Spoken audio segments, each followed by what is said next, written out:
Motion. So moved. Second. Voting board should be open. Jones and Tower. Mr. Holcomb, may I have your vote to certify the closed session? Thank you. By a vote of 9-0, you've certified the closed session to be in accordance with a motion to recess.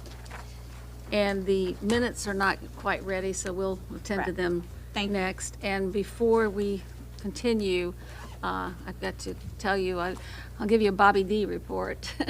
I talked to our mayor this morning. He wanted everybody to know that every day he's getting better, and I can hear it in his voice that he's getting stronger and he's doing all the right things. And he really believes he's going to be with us for the first meeting in January, and so I know everybody keeps him in their prayers and wishes him well. And then Mr. Moss is out of town today, so he will not be with us. So the consent agenda. Do you want it? Oh, I need to read speaker policy, excuse me. I want to remind everyone that the City Council speaker policy that allows certain representatives of groups to speak for 10 minutes applies only to planning items. All other speakers, whether speaking individually or on behalf of a group, will have 3 minutes to speak. Speakers are reminded that comments during the formal portion of the meeting must be limited to the subject of the item that is being considered by council at the time you are called. When speakers are called on each item, the clerk will call for those individuals who have signed up to speak.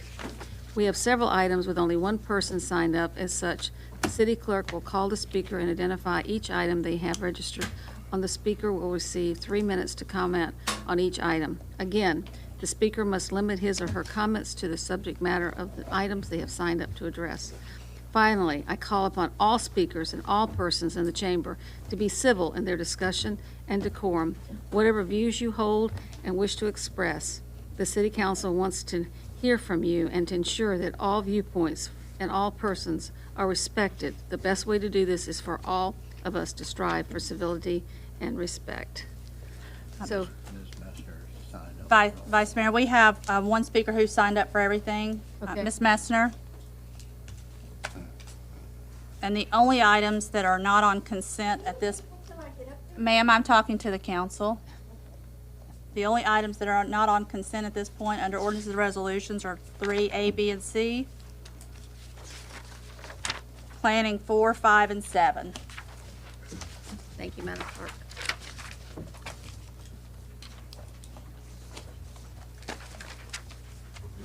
Ms. Messner, the items that you will not be... Can you please wait till I set this down? The reason I'm late is because, as Ms. Henley and Mr. Moss, who's not here, know, I've been after y'all since 2014 to fix Oceana General Booth. There's a major accident. You know, those major. And Mr. Dehaney, I'd like for you to look into that because, you know, the roundabouts, I mean, traffic is backed up and there's like 6 cars piled up. And then when I'm finished with that, if you would tell me which ones you pulled. Okay. Transfer $7 million of existing CIP project resort parking district to the Virginia Beach Development Authority to acquire 200 public parking spaces at 35th Street. There is no parking. Every time you build the 5 parking garages for Amada Hoffler, the 3 at the oceanfront, you took away 25th Street, 31st Street, 9th Street. They're all for the hotels. And then, Mr. Tower, when you do the, I'd appreciate if you'd let me know since your beach district, you know, how many people are allowed who don't have,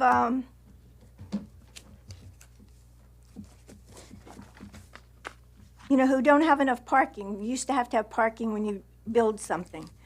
How many parking spaces are left? Okay, and, you know, of the 464 pages, you know, the applicant conflicts with Town Bank. And even though I was corrected by a certain person, you know, their family business has been working with Thompson and Ruffin, Gold Key, since 1999. Okay, and then WPL, there's a conflict here. Billy Allman, Brian Large, landscape architects, you know, they're appointed by the RAC. Y'all control everything.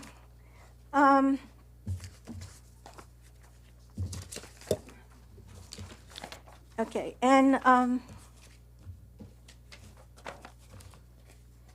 yeah, these things are not signed. The documents are not signed.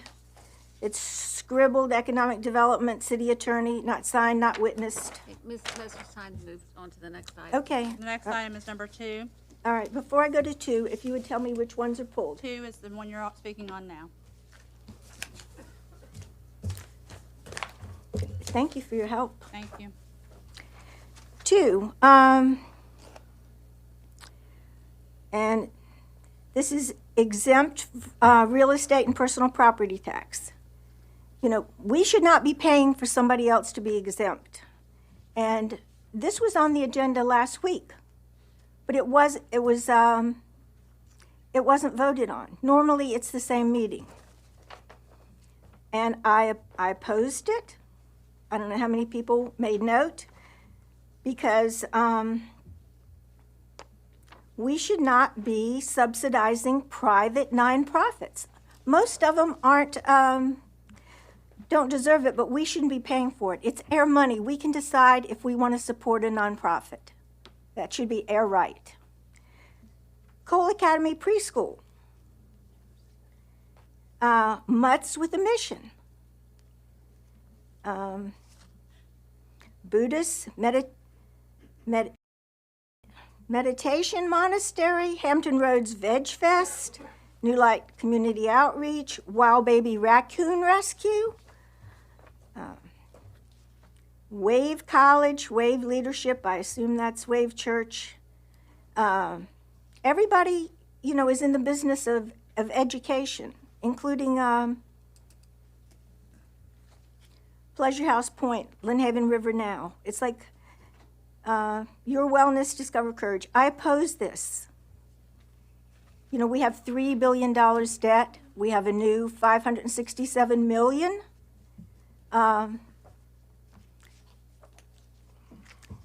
To mitigate, not to fix, not to repair, not to stop flooding, to mitigate for the first. So I'm in opposition.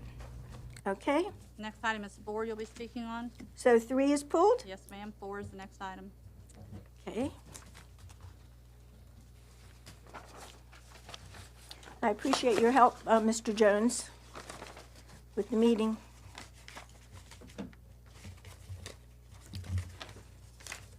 Okay, 4.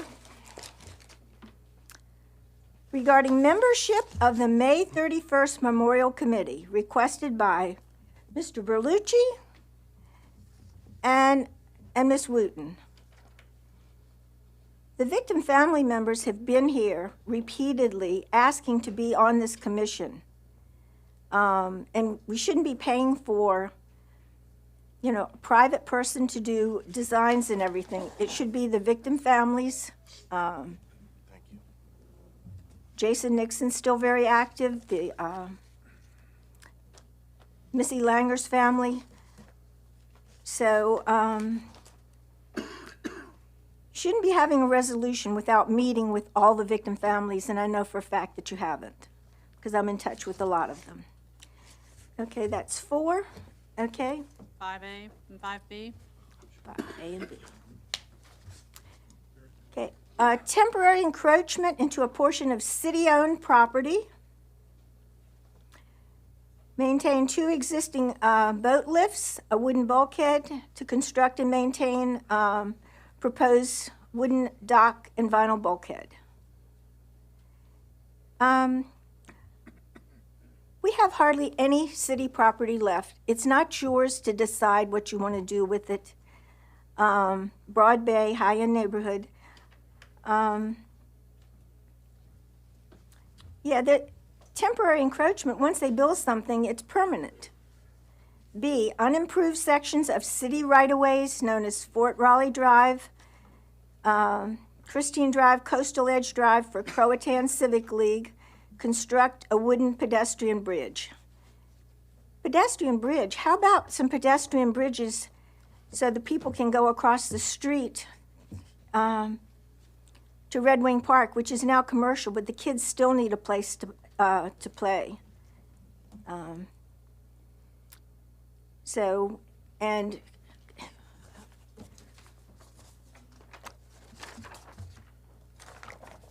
the only thing I agree with about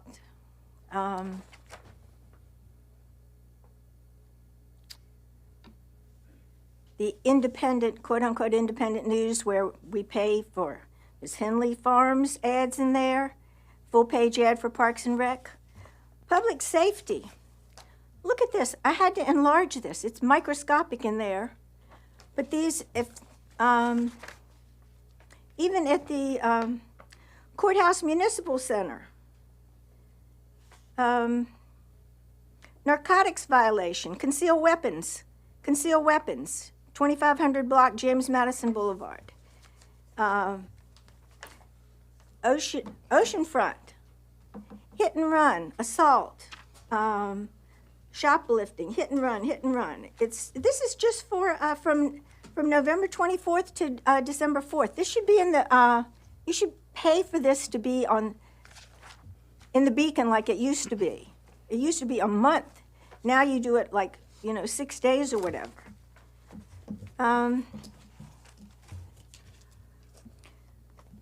All right. Number 6. Ordinance to establish a CIP capital project, this is a new one, 100609, regional BMPs. Everyone doesn't know what all these initials are for. It should, okay, 2021-22 capital improvement program, transfer $9 million to project 100609 and authorize city manager to execute the necessary documents. And when you execute the necessary documents like this one and others I've held up, it's important that the people, I worked for law firms right out of high school, while I was still in high school. You type your name, you type the date, and everything is witnessed. Economic development, it's just scribble. You can't even see who it is. Sufficiency to legal, scribble. Normally, I can recognize some of the city attorneys. This is for the parking garage. If you don't dot your I's and cross your T's and have legal documents, all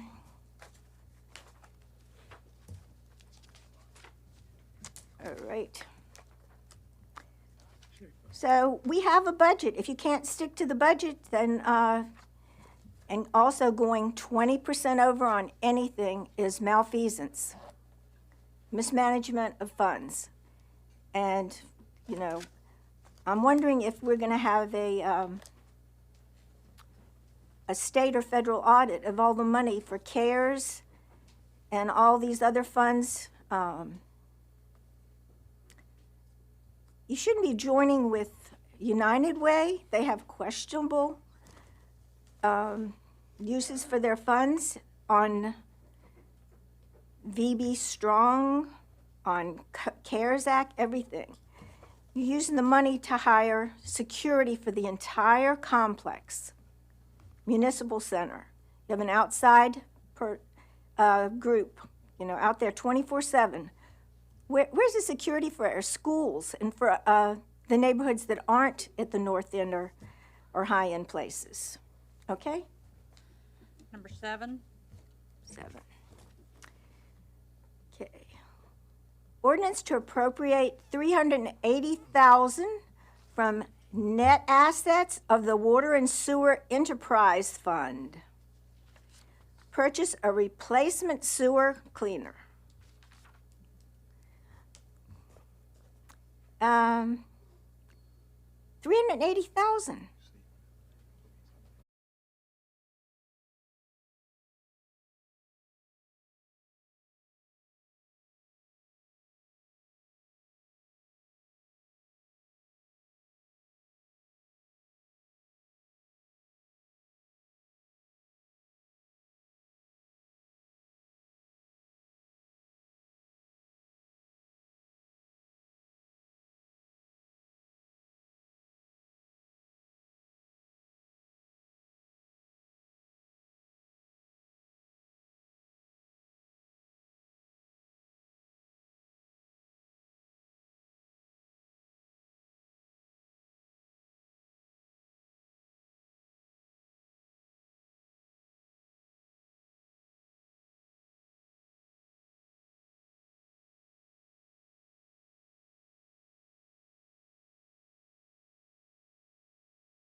Yeah, everything is high density. And there's no setbacks. You know, speaking of no setbacks, the project where, Breeden project, the one that the ex-mayor, had the conflicts with and took over our 25th Street parking lot, that new Pinnacle thing is outrageous, outrageous. The entire construction site is Please outrageous. stay on topic. Thank you. I'm talking about the projects and the setbacks and how there's no setbacks, there's no public safety, there's no sidewalks. So I oppose, the high density because then, there's less parking and there's more traffic. Number 2. Okay. James. Okay. Number 3. 3. Michael Ash, Mitzi Ash, co-trustees of the Ash Revocable Trust, street closure, 375 square feet of unimproved alley adjacent to the rear 729 Vanderbilt Avenue in Croatan, Beach District. Remember when we had all the meetings on the short-term rentals, that's pretty high-end neighborhood, and they have a little bit more clout, so you've kind of backed off on some of theirs. There's less of theirs, but, anything goes at the Beach District, and I do resent the fact that you don't ask me any questions, and you don't answer my emails, my rep. Okay, Number 6. so 4 is pulled, 5 is pulled, correct? Yes, ma'am. Number 6 is what you're speaking of. Okay. Holland Lakes Associates for conditional use permit, mini warehouse, self-storage facility, Holland Road, Rose Hall District. Okay, this whole place is warehouses. Warehouses, 7-Elevens, tattoo parlors, breweries. It's over-commercialized, and that's more and more traffic. Okay? That's all. Okay, That's on consent, yes. thank you.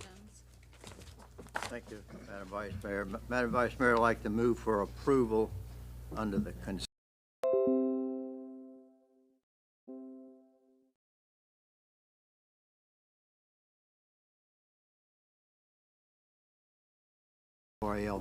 Committee requested Bay Road maintain 2 existing boat lifts, a wooden bulkhead, and to construct and maintain a proposed wooden dock and vinyl bulkhead.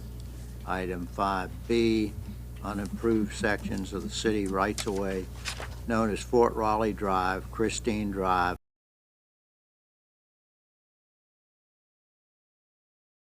and Coastal Drive for Croatan Civic League, Inc., reconstruct a wooden pedestrian bridge. Item 6 is ordinance to establish Capital Project 100609 regional VMPs in the fiscal year 2021-22 capital improvement program and transfer $9 million to Project 100609 and authorize the city manager to execute the necessary documents. Item 7, ordinance to appropriate $380,000 from net assets of the Water and Sewer Enterprise Fund, purchase a replacement sewer cleaner.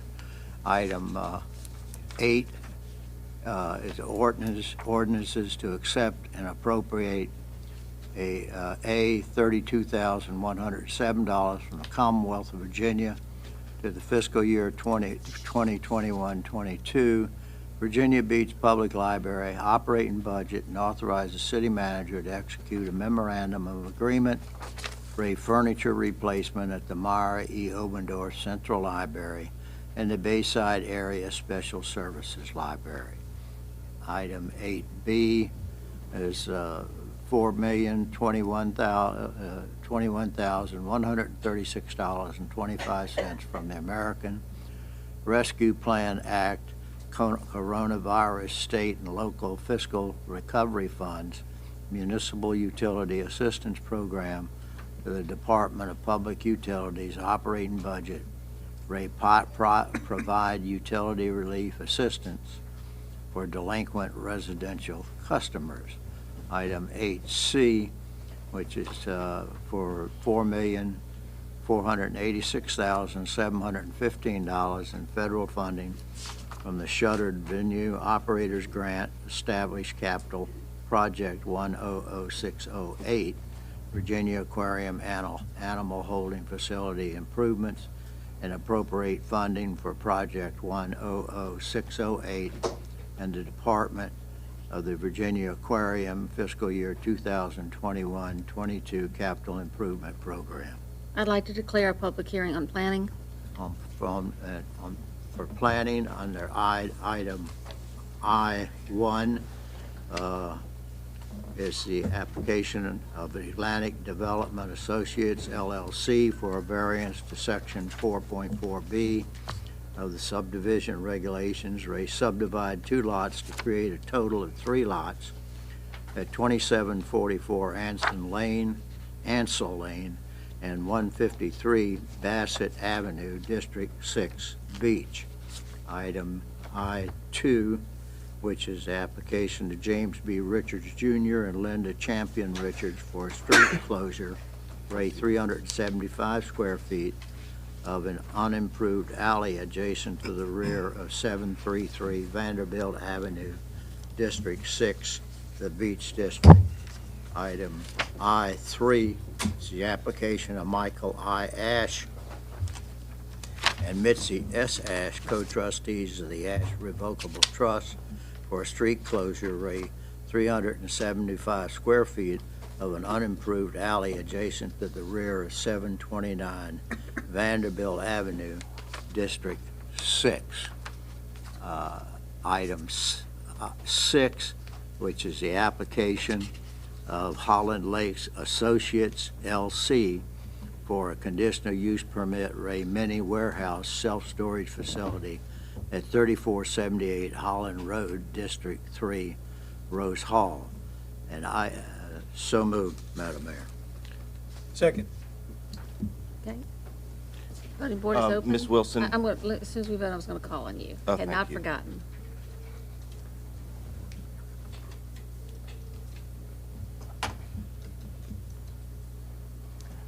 By a vote of 9-0, you have approved the consent agenda as read by Councilmember Jones. I think Mr. Bellucci wanted to make some remarks. Thank you. I appreciate that, Ms. Wilson. I would like to make a remark on item 6 on our planning agenda, which is the Holland Lakes Associates application for conditional use permit in the Rose Hall District. As the Rose Hall District representative, I am proud to have recommended this application to be included on our consent agenda.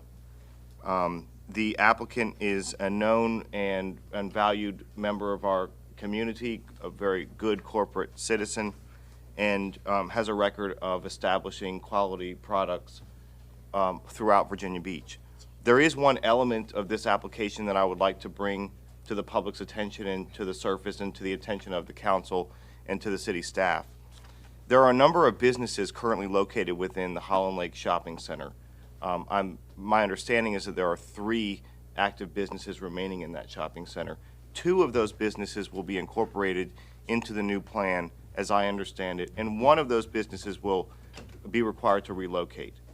The business that's required to relocate is a bar, restaurant, and nightclub known as the Rainbow Cactus.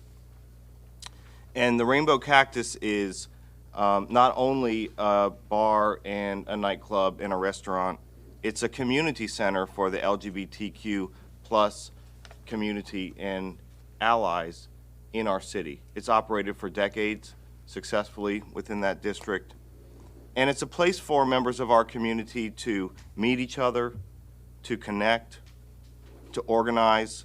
The Cactus is known to be a source of artistic and intellectual energy, as well as free expression Frankly, the Cactus is a sanctuary for many people of our community, and it provides a welcoming sense of openness, pride, and freedom.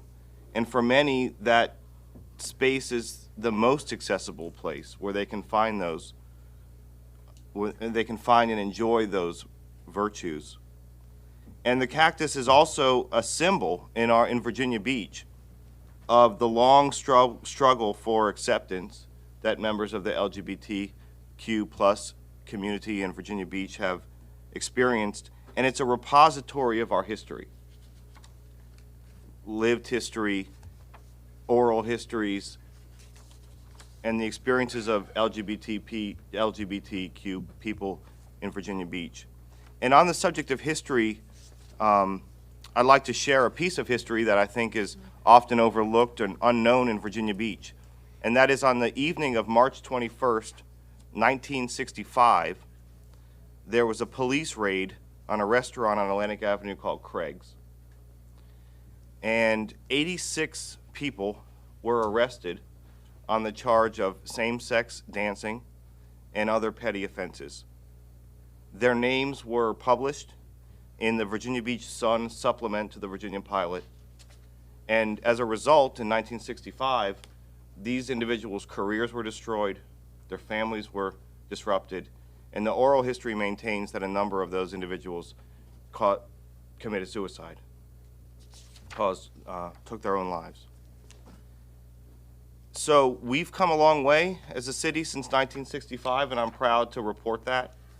But a place like the Cactus is very much a sanctuary in our city, and it's a representation of all of those things that I mentioned: pride, freedom, openness, and it's a place to be valued and maintained. And so I would call on the city manager to take every reasonable, proactive measure to support the Cactus through their transition, measures that are legal, appropriate, of course. But this is a community resource in addition to a bar, restaurant, and nightclub. And I'd also like to state that many of the people, the staff who are part of the Cactus community, these are not transferable jobs necessarily. They're performers there. There are other folks on their staff who, it's not as simple as finding a new job as a server or a bartender. That there's no other place in Virginia Beach where these jobs are available. This is the only LGBTQ plus bar in Virginia Beach that remains. And so I do call on the city to maintain support for the Cactus through the transition, and I ask the council support the staff in that effort. Thank you. Thank you, Mr. Vellucci. Okay, so moving back to ordinances and resolutions, I believe we are on 3A.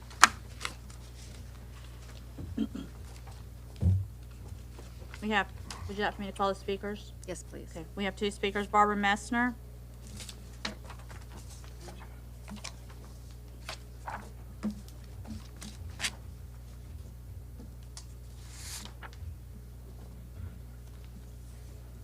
Okay, which item? 3A. H3A? Okay. City Code business license fees and taxes provide revenue offsets.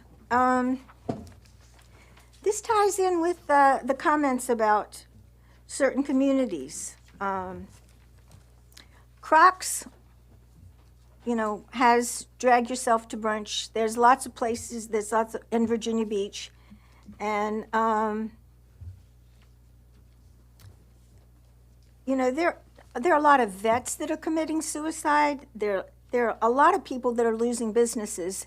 And just because one member has friends or wants to support something, you know, everybody should, you know, should take a turn. If there's a new business going in that's displacing them, then maybe the new business shouldn't be going in.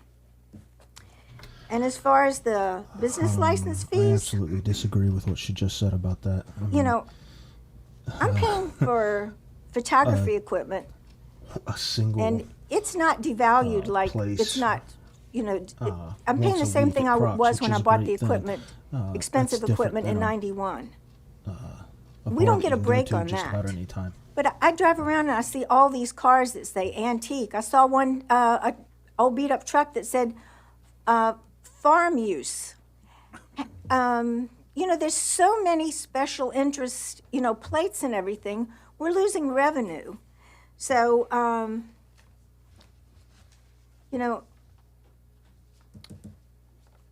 this is Tower and Wooten. I'm pretty sure you pay And for the special Miss use Wooten plates. has the boot camp and everything for youth, for SWAM. Half the SWAM things are, a family member.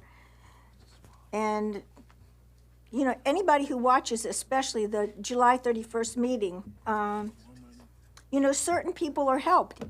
The meeting should be open to everyone in the city. Everyone in the city. To learn how to get, how to do business with the city. Okay, is that it? Yes, ma'am. Thank you. Next speaker is Diana Howard.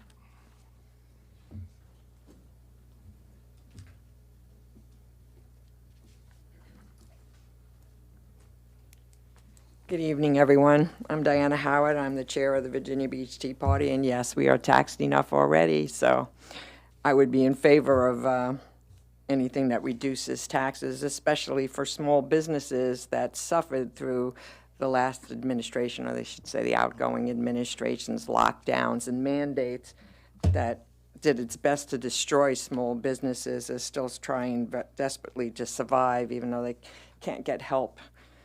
So, but the only thing I have to say on, and I want to speak on just all three of these at once, and then I'm leaving, but you're just doing the personal property tax and for new businesses, well, that's great, but what about existing businesses? And shouldn't we try and get rid of personal property tax? Why should businesses have to pay on stuff that they buy to do business and pay taxes on that year after year after year, right? And if they're not being depreciated, they should be, right? That goes for personal property taxes for residents as well on the cars. You should try and eliminate or reduce as much of those taxes as possible, because really they're horrible to think that you have to pay taxes on them year after year just for owning them and having to do business and to get to work. And it should only be taxed for things that you actually need, like taxes on the cars. As long as all that money is going towards roads, that's one thing, but if it's to run the government, no. Right, so I don't know what all these tool and machinery and personal property taxes go to pay for, but reducing it as much as possible to help businesses survive, I think is a great idea, and anything you can do to help them is good. And I wish you all a Merry Christmas and a Happy New Year. Thanks. Thank you, Diane. Thank you. That's all the speakers, ma'am, on 3A.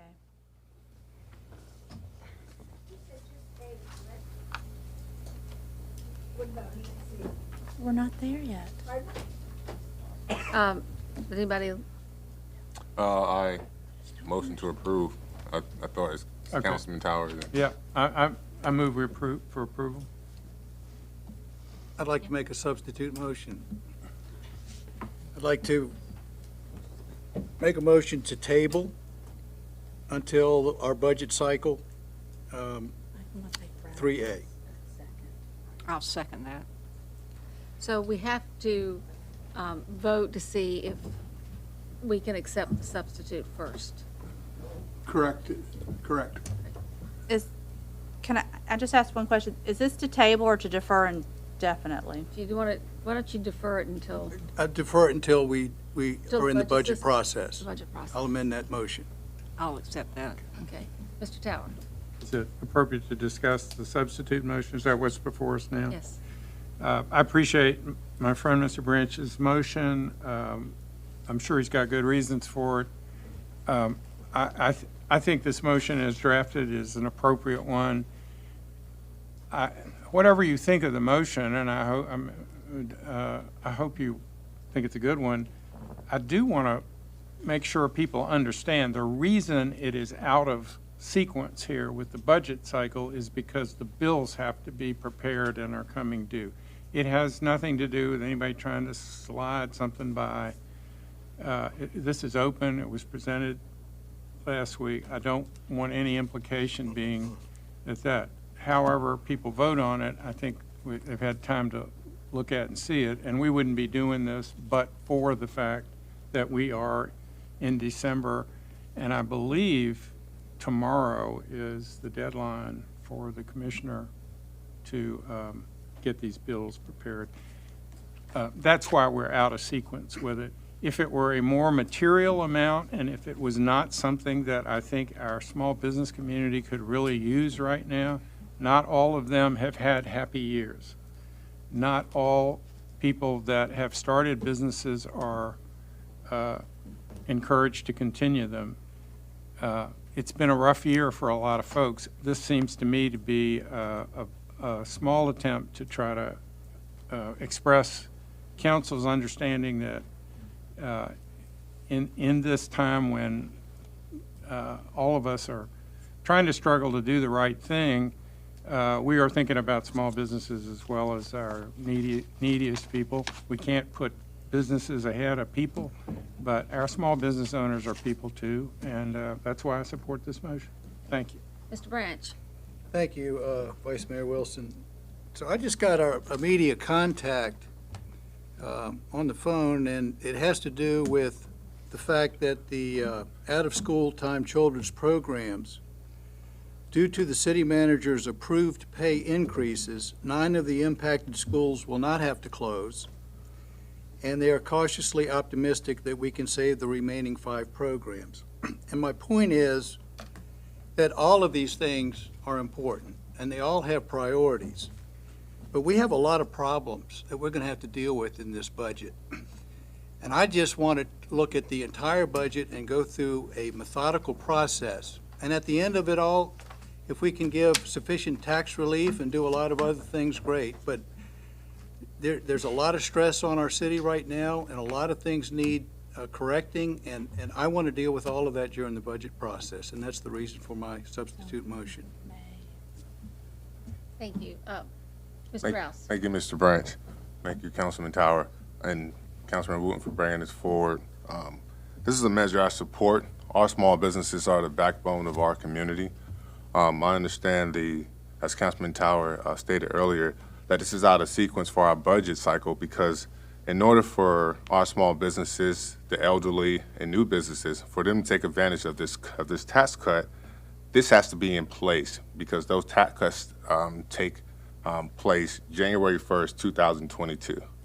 If we wait to handle this in the regular budget cycle, then small businesses, new businesses, and the elderly will not be able to take advantage of this until 2023.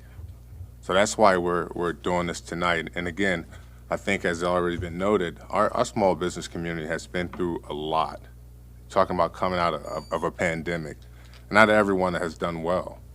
And if you understand our city and our economy is built off the backs of small businesses.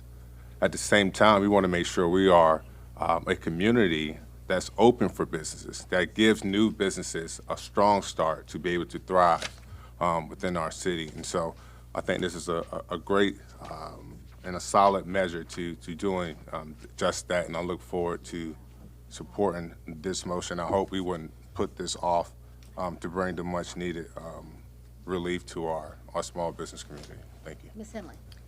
I believe only one of them is time sensitive for this budget. The other 2 can wait during the process, and we could do those other 2.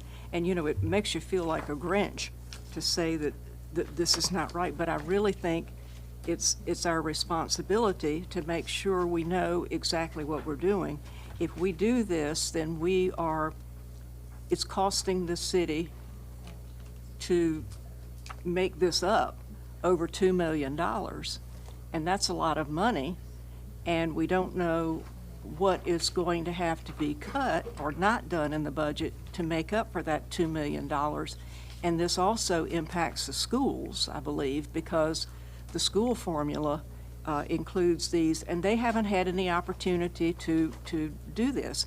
You know, we really had all the way up until now to have considered this, but this came to us at the very last moment and said, you got to do it now or you can't do it.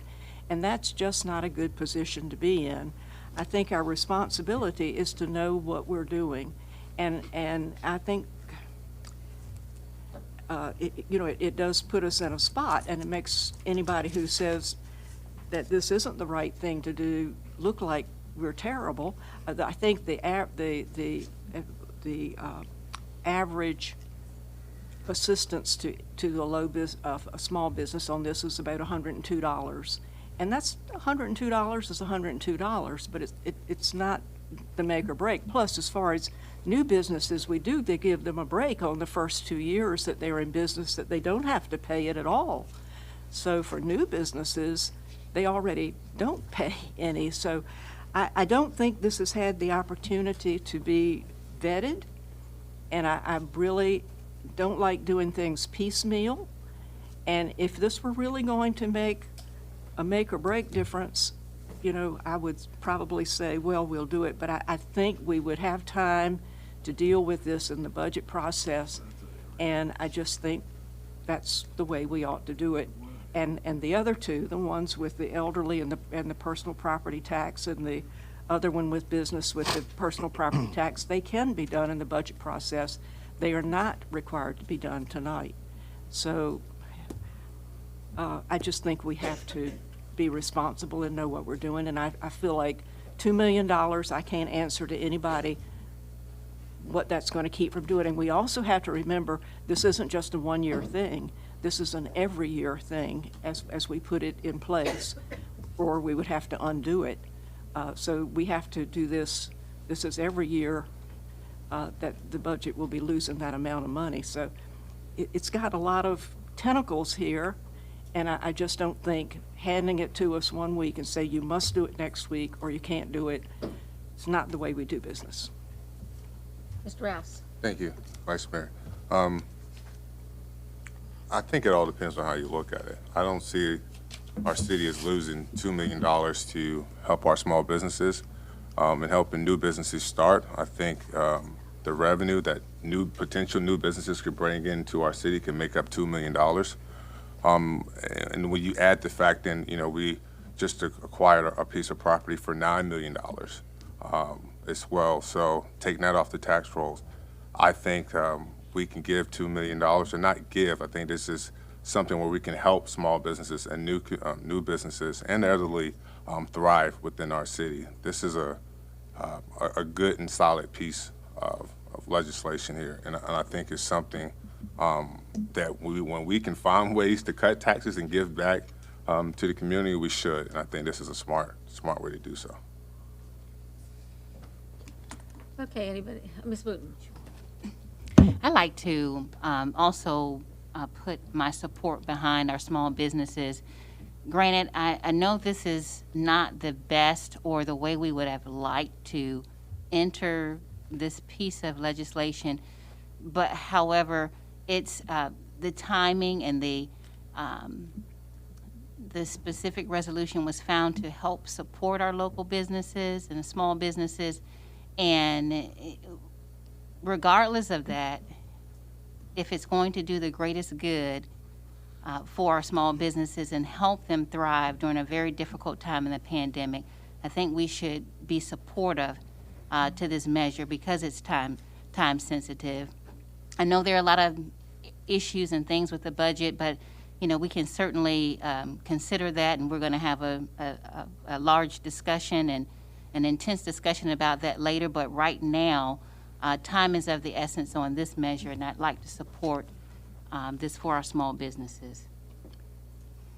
If I may, since we seem to be heading toward this, what this does is it raises the exemption level from $100,000 to $300,000 gross income. That's the way it's based on what someone pays.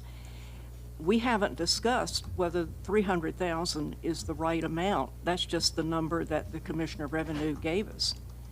When we look at other cities in our region, all of the other cities are where Virginia Beach is at 100,000, except Chesapeake, which is 200,000.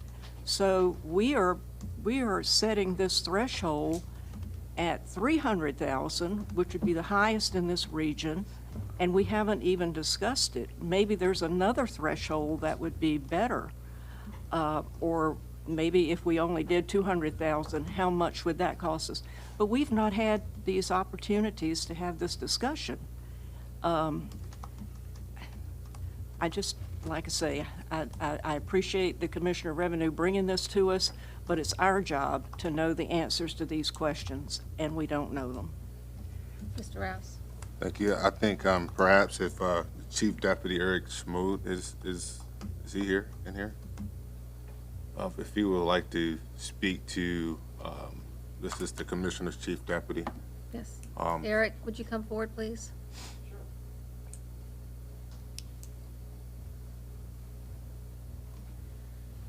What can I help you with? I think it was brought up that the threshold of $300,000. Can you just speak to how this measurement came to be? I know we had discussion on it last week. Right. When Commissioner Kellum was here, and see you're here in this place. Right. The reason it was hit is that would put 75% of the businesses in Virginia Beach at a minimum license tax. Currently, we're around 61%. So we're trying to get that threshold up. What happens with the B-poll tax is the higher the revenue, the smaller the number gets. And so this would pretty much effectively give you 75% of your businesses paying a minimum tax. So you're essentially casting a wide net. Right. Okay, thank you. Exactly. So, before you sit down. Sure. I've asked, when Mr. Kellum called me, and I had a question for him, and he didn't answer me. And when he came before us last week, I asked the same question, and I still haven't gotten an answer. Okay. And the answer was, if one thing is, if you raise it, you can't bring it back down. So it's like what Ms. Henley said, we weren't giving any options of looking at different amounts. And I had asked, what would the $200,000 threshold, what kind of loss in revenue would that be? So from 100,000 to 200,000 would be about $1 million, and from 200 to 300,000 is another $1 million. Okay? Does that help? And what percent, how does that change the percentage? The percentages would be about, if you had 200,000, you'd have 70% of the businesses would be under a minimum license. And so this isn't your fault, but these were questions that I, as a council member, needed answered. And I asked twice.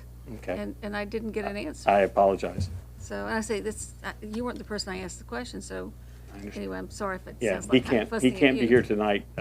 Family emergency. Well, but it was before tonight. I understand. asked the questions. Does anybody else have any questions? of Mr. Any other questions? Eric, thank you for being with us. Oh, no problem. Okay. Anybody else? I'd like to say that the process that was used in this was disappointing for me. This isn't something that was just brand new and popped up. It could have occurred months, weeks before our very last meeting of the year. And we didn't really have a chance to massage it and look at all the different thresholds and have a chance to do that. We just said, here it is, you have to vote on it this week. And, we try to be more deliberate in our actions. We've had a lot on our plate. We've got a lot of decisions that are going to be coming up with this budget, especially we're in a labor crisis. So the process was troublesome to me, and that's kind of what I'd like to say. So anyway, Mr. Branch has a motion on the table, and this is to see if the substitute will become the main motion. So if you could please vote.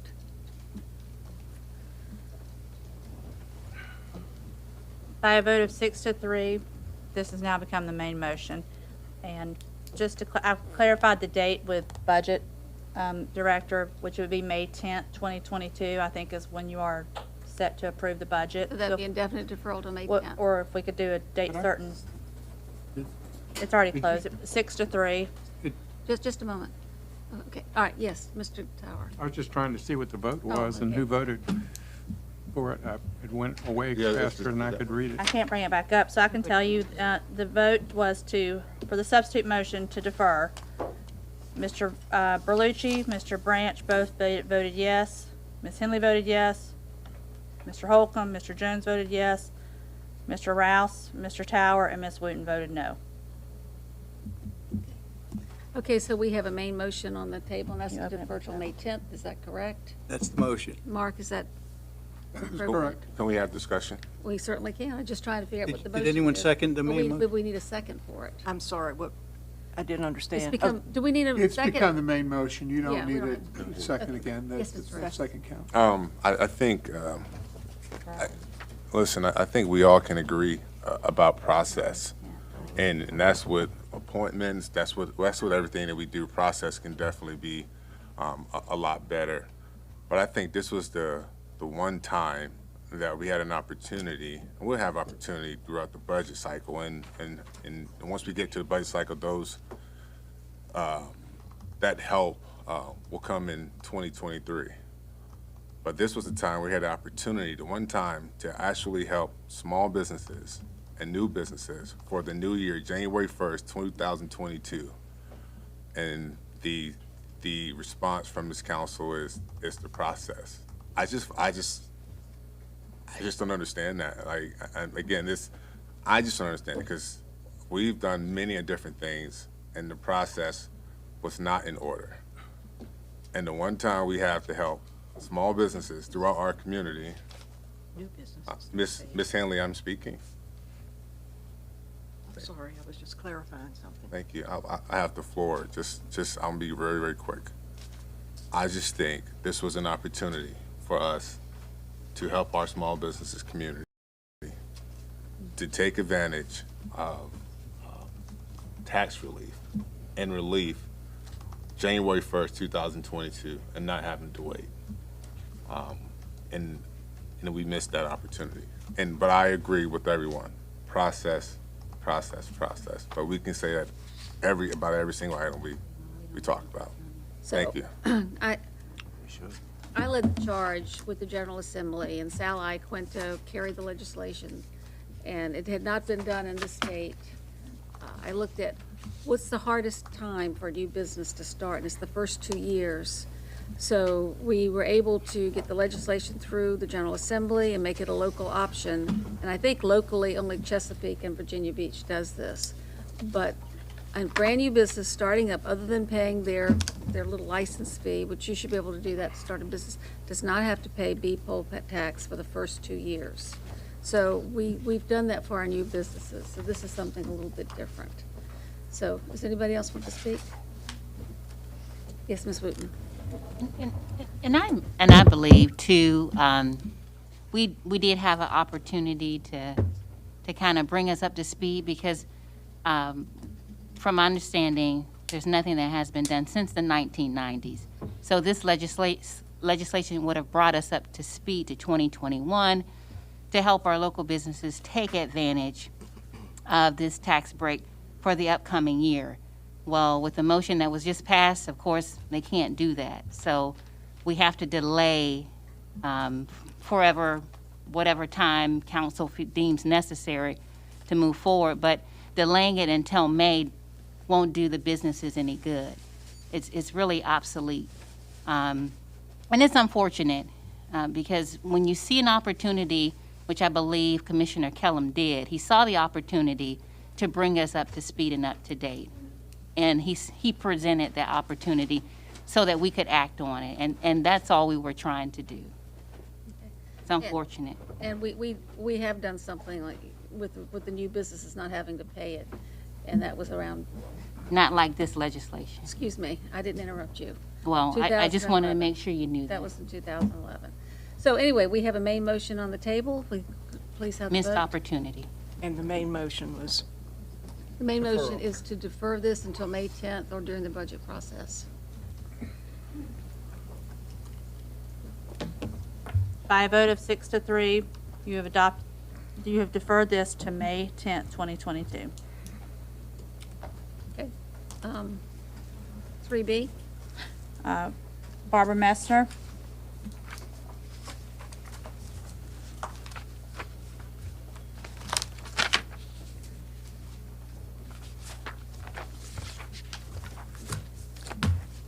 Mr. Rouse, do you have any idea how many times I've said something about them, all the sidebars? And, you know,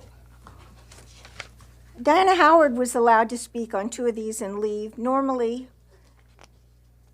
anyway, I'm glad I have opportunity to speak on the other ones. Personal property and machinery tools, you know, all the Virginia Beach Economic Development Authority, who helps Ms. Wooten with Ignite, and what y'all consider small business. And also the videos. The video's not on for people to see what's going on.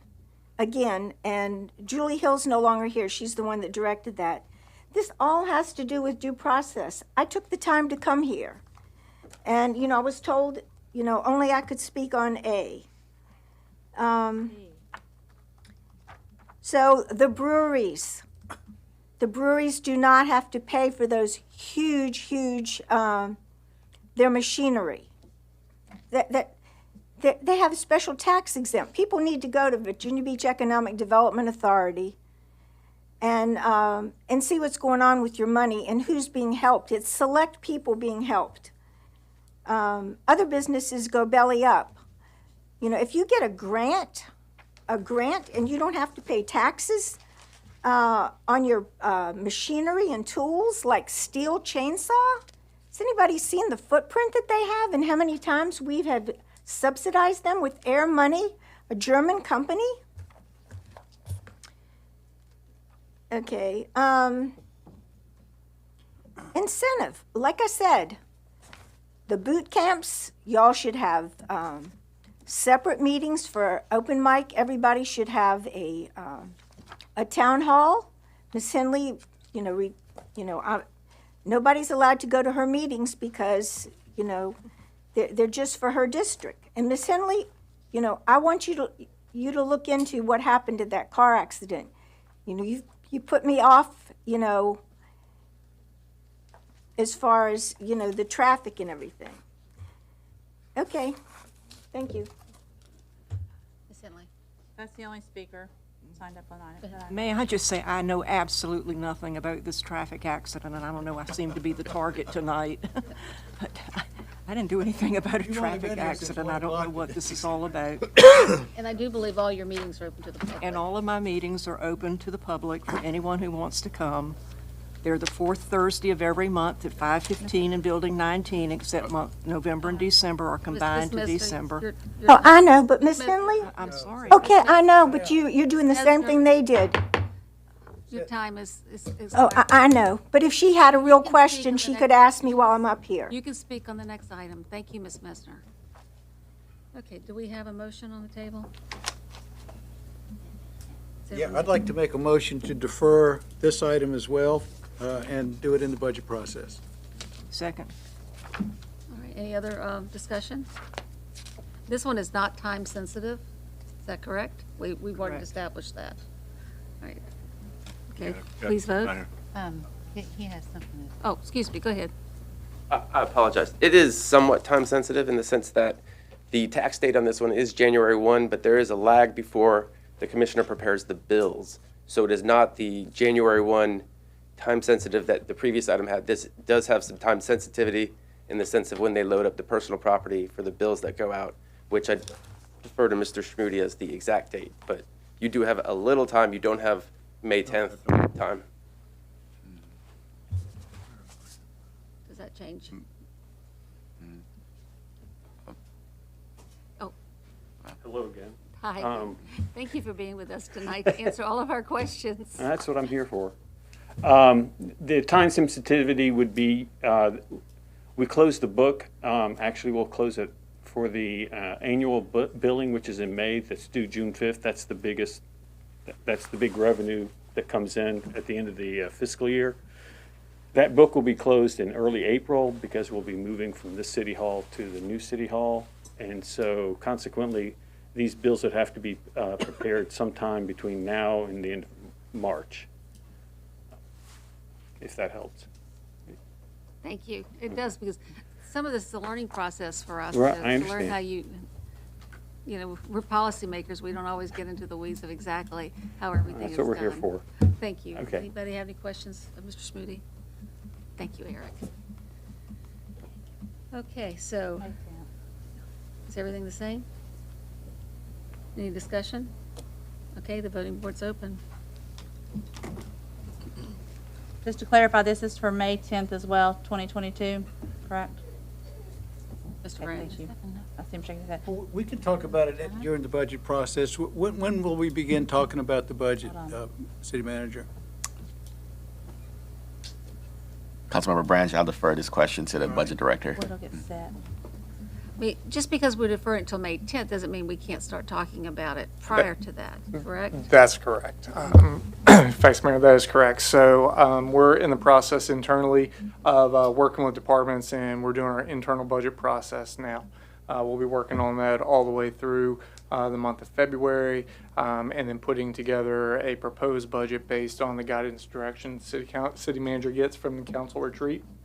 So if the body would like, we could certainly work over the course of the process to come up with some consideration and options to have ready at the retreat, if that would be to your liking. That's sort of like the outside deadline of May 10th. We It- can consider it in between. And then to keep up with the timeline of the personal property, that would then be working to implement a calendar year 23 personal property rate if it was to be adopted at that point in time.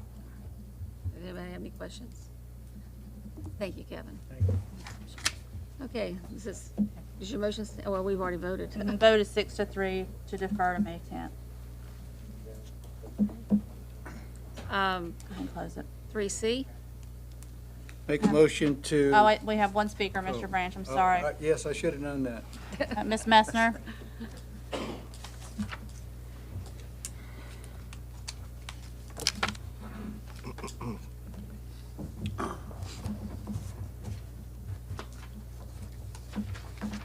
Yeah, you should. I've been working pretty hard trying to keep people informed and pay attention to what's going on in the city. Personal property tax, machinery, tools, elderly and disabled persons. You know, it should be across the board. Everybody, should have help, especially right now. I attended one meeting where y'all decided to do away with some of the help for the disabled people. Okay, y'all have had I don't know how many retreats, and Miss Henley, I have emailed you numerous times. You talk about traffic calming. You know, I've dealt with Bob Guy, Mark Johnson, everybody. I've talked to you about public safety. You have the letters. And Drew Langford and you do not give me the information. I just asked to be emailed. I was emailed before. So due process, and if we have a labor crisis, it's because of the toxic environment everywhere. Thank you. thank you, That's all the speakers. Vice Mayor. thank you. Make have a a motion? motion to defer until the retreat, and we can discuss it during the start of that budget process. Second. Well, Do we have any discussion? May I? We don't have a date for the retreat. Well, that's not a date certain, and by having it be your vote on the budget, that just means you can talk about it in the budget process, but your action date is the date you approve the budget. So I would respectfully suggest that having the same May The May 10 10th. date would. I'll amend that motion to May 10th. Thank you. And I'll accept it. Any discussion? Keep an eye on Voting board's open. I'm sorry, 1 second. We're opening the vote. It's open. So, and while we're on this topic, I think it was a couple of months ago, I asked for the staff to look at the senior citizens and the disabled, the real estate rate of their thresholds, because we have not looked at the thresholds for senior citizens, I think probably since it's been a really long time. I'm going to guess like 2007, 2008, but I could be wrong. but it's been a really long time, and I think this is just as important as anything, is there's a lot of the disabled and the senior citizens, we need to look at what those thresholds are for their incomes. So if we could, just a friendly reminder, Mr. Manager. By a vote of 6-3, this item has been deferred to May 10th, 2022. Okay. Thank you. So now I'm going to do, again, a public hearing on planning, and I think we are on I-4. Eddie Burdon? Can we do 4 and 5 together? Yes. Could we do 4 and 5 together? Would that be okay? So, we have 2 speakers on, well, excluding Mr. Burdon, we have 2 speakers on 4 and 2 speakers on 5. Are they different? Yes. Maybe we can just sort of hear them all in one lump sum, No, together. I have Eddie, Barbara, and Lisa Clarkson. 2, excluding him. Go ahead. Well, do you need to call 5? Well, They they get 3 minutes because they're separate applications, and they were, Well, Process. there's only one application. It's a conditional rezoning application. The other is a cleanup that, frankly, I don't think is legally mandated anyway, but there's just one application here. It's a conditional rezoning of 2 pieces of property from AG1, AG2, and R10 to conditional A12 apartment district. The other one is just simply to deal with the fact that in case number 4, 93 acres were a part of a use permit for Atlantic Shores. And Atlantic Shores didn't develop the entirety of Atlantic Shores because there wasn't enough demand for age-restricted housing. Les Watson is here, represents VB Holdings. They were a part of Atlantic Shores. They financed Atlantic Shores. This 93 acres that they've owned for all these years is allocated 64 units of age-restricted housing under their use permit. But Atlantic Shores conveyed this to VB Holding LLC. They're the people who are in the deal and financing the deal with a specific restriction that it cannot be developed as age-restricted housing. So, and the use permit is just a use permit. We're rezoning the whole property with this application, which trumps the use permit to begin with. But we went along with this idea that we need to modify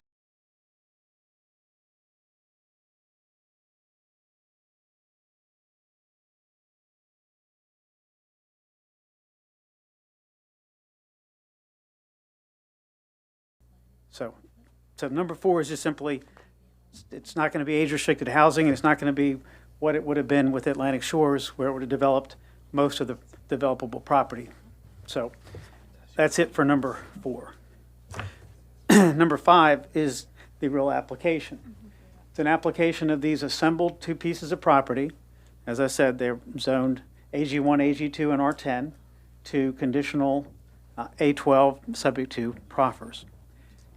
As a whole, we have 97.11 acres of land, and we are developing the 7.5 acres up along Dam Neck Road, and not in both directions, just around the intersection with Bowl Ruler, where Mrs. Huerta owns a little over 4 acres. That's the other piece of this application.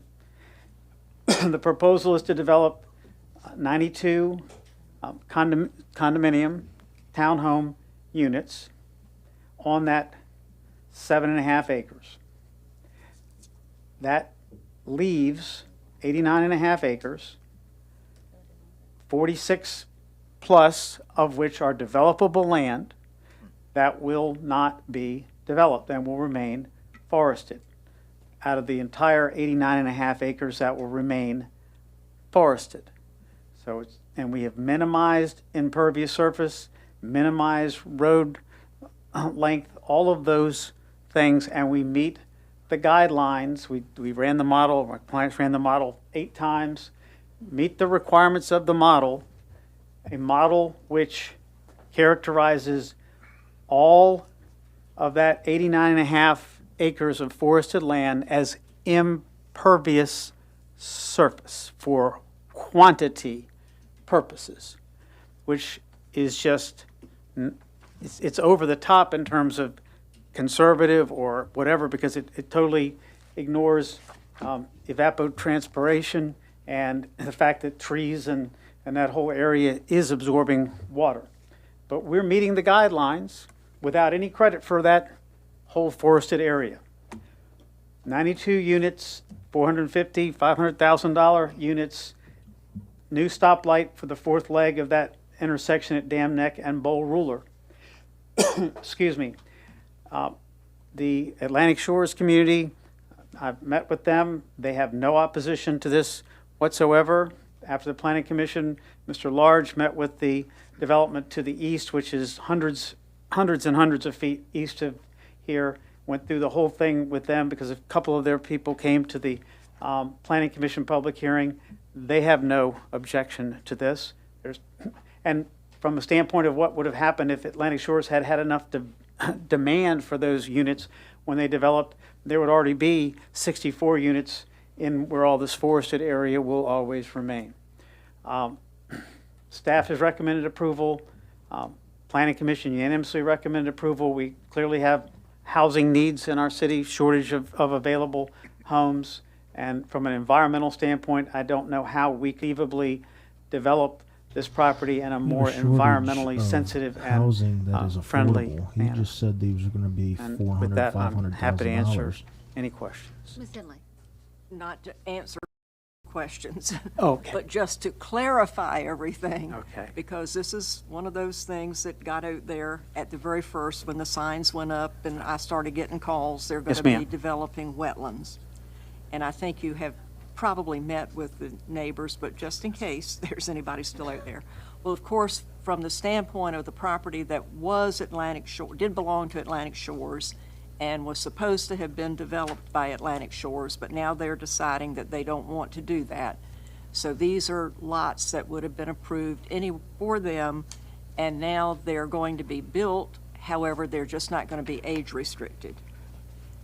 That is correct, and there are net 2 less total units than would have been built on the portion of property that was a part of the original use permit for Atlantic Shore. So those have disappeared forever.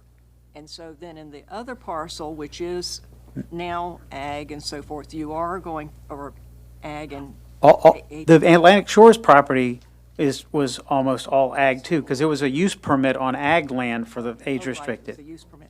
Yes, ma'am. Okay, so Sorry. then the other parcel is a new parcel that is coming in for development, but it would be at this level, which is just a little over 1 unit per acre, I think. The total density for the project as a whole, 97 plus acres, 50, make sure I get my numbers right, 53 point some odd acres are developable. It comes out to 1.6 units per developable acre for the entire project. Right. Yes, ma'am. And none of this is in wetlands. That's correct. It is currently forested, but this will be how many acres will be a part of the development? 7.5, and you're correct that the vast majority of that is forested, but not all of it. There is an acre and a half or so. Barely forested. Yes, ma'am. Yes, ma'am. But all the rest of it, 89 acres, will remain as it is today. That is correct. 89.5 acres per the proffers for the zoning remains as it is today, and we're very hopeful that there will be some additional legislation from the state, and that hopefully the city will get on board with allowing these large forested areas to get some credit as a BMP, because they should. And if we are able to do so, it will reduce the footprint of the development, because we will be able to downsize the large BMP, the big pond. I mean, there'll still be a need for it for some quality and quantity storage, but not nearly as much as if there's actually a credit for maintaining all this forested land. And then you'll be a stormwater management agreement over the entire forest as well. Even with all of that's being left in its natural state, you still had to meet the new stormwater regulations. So this is meeting all the new stormwater ma'am. regulations and so forth. Yes, ma'am, without any credit whatsoever for the 89.5 acres of forested land that will remain. Well, I think it's so important that people know that, we weren't ever saying we're going to totally stop development, but we're going to make development so that we are doing everything we possibly can to make sure it's done environmentally in such a fashion that we're not going to be creating more flooding areas. And so I think this is about as close as you can come to that, and I hope we've satisfied all the folks in the neighborhood who had any questions, but if there's some out there, I'm sure I'll get a call, and I'll be glad to talk. We've made an Okay. extra effort between Planning Commission and City Council to go out to both of the neighborhoods on that side of Dam Neck Road, which we're not in close proximity to, and I'm certain there's no opposition. Thank you. Thank you. Anybody else? Next speaker is Barbara Messner. And then we have one WebEx speaker.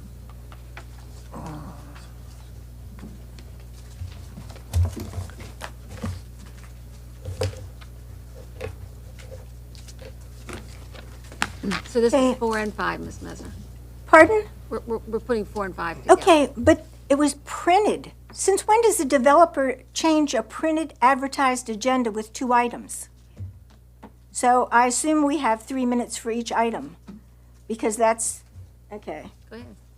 I mean, the developer comes up here and, Ms. Wilson and Mr. Jones are liaisons for the Economic Development Authority.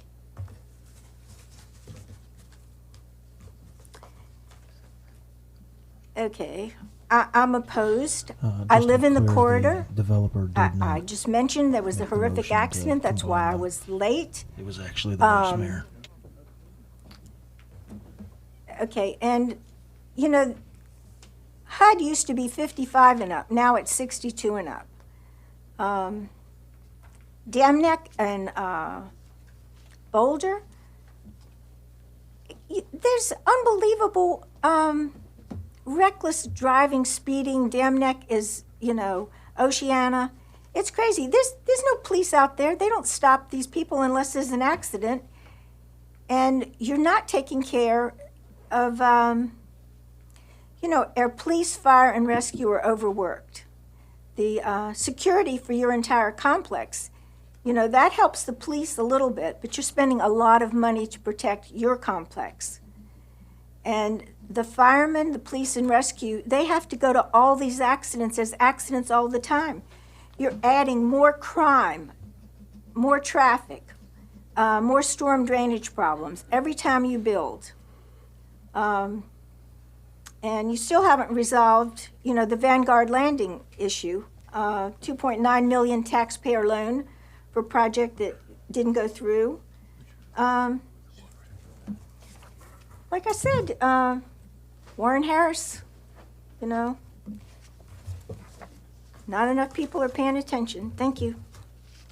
Was that for 4 and 5? Okay. I'll make sure. Yeah, conditional, AG1, AG2, agricultural, and 10 residential, 2 conditional A2 apartment district, developed 92 unit condominium. Like I said, this place is absolutely crazy. The school buses are all over the place. They take up 2 parking spaces. There isn't parking, and traffic, getting anywhere is crazy. The May meeting, it should be at the convention center. A lot more people were showing up there. You move back here, despite the OSHA recommendations that, the building be completely redone before we use it. Thank you.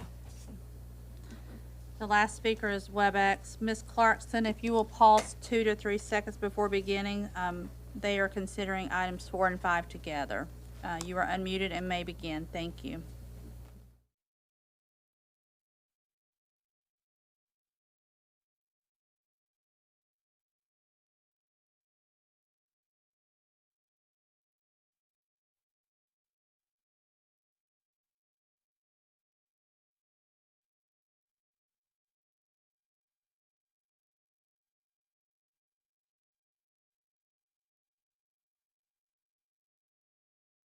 Comments, well, actually, we cannot hear you in the room.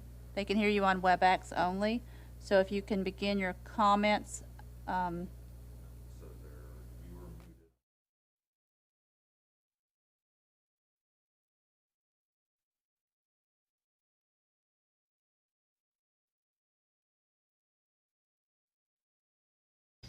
So apparently they can only hear this speaker via WebEx right now. So the stream or video is not dead. okay. I'll let her know. Ms. Clarkson, if you will just bear with us just a minute. We are experiencing a technical issue, and we're working through it now. I'll let you know when to begin.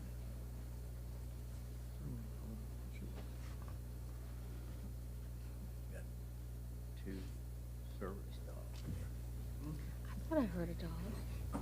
I heard it, but I didn't see it. The dog has a life right there. I heard it was them. Must be the muster permission. Ms. Clarkson, you are unmuted. If you will pause 2 to 3 seconds before beginning, thank you.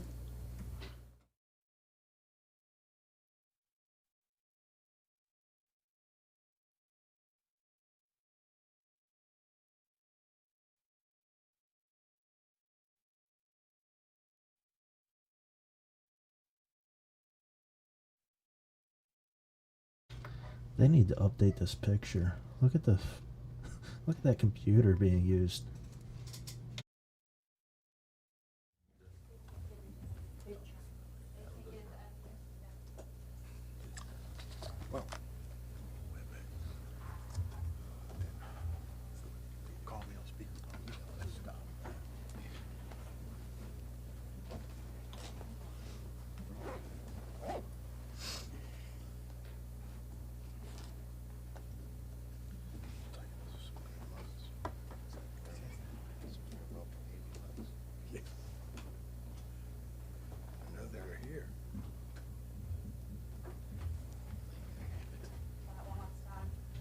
This riveting session is brought to you by Cisco WebEx. They've tried everything back there. We'll try one more time. Maybe the third You time muted? would be the charm. Ms. Clarkson, if you will. TB, if you can unmute me, please. Can you still, no? I'm sorry, there's technical issues, so. Ms. Clarkson, I'm really sorry. There's an issue in the engineering room that they're not able to unmute the room for her. Nothing else we can? Attempt to unmute my laptop. It's not gonna carry over. If they leave the room.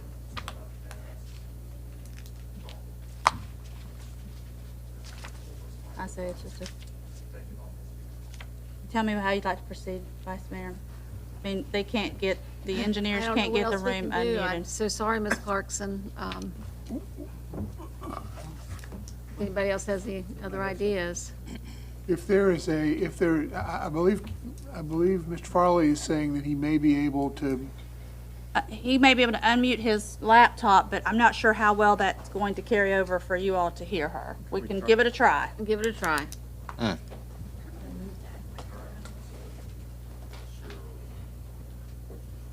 right, so what we need to do is ask Ms. Clarkson if she can speak again. Ms. Clarkson, we are going to unmute you, and if you will begin again momentarily. Give me just a second until we fin, Kevin, you can't move your laptop over.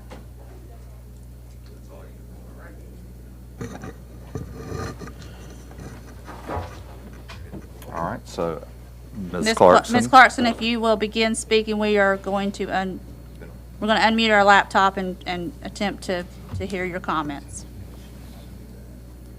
And let her know, please, that we have not heard any of her comments. She'll need to start from scratch. We need you to start from scratch, please. Thank you.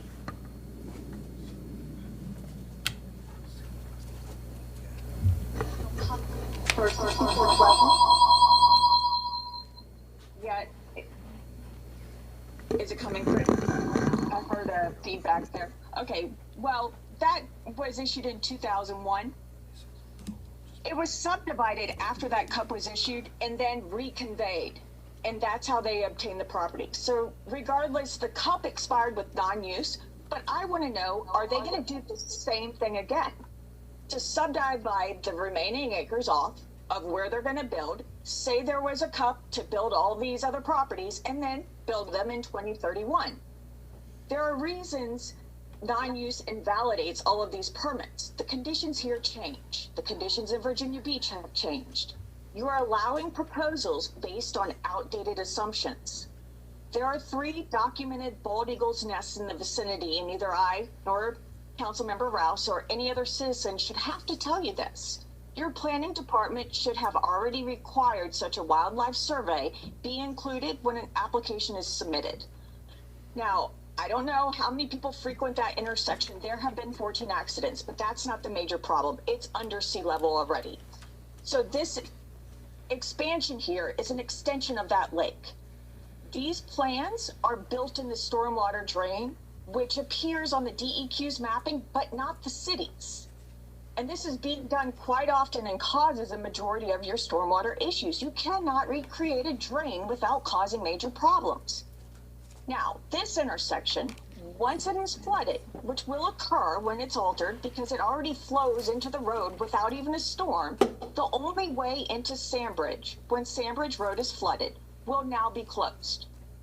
Now, where the old cockfighting operation took place, I can't really argue with that. You are, in fact, improving that property and building on more stabilized soils. It's the other portion, in clearing, and Mr. Borden's overall sentiment that his client should get a Medal of Honor for saving a tree. This plan is everything you were warned against, allowing under the existing laws in the Dewberry studies.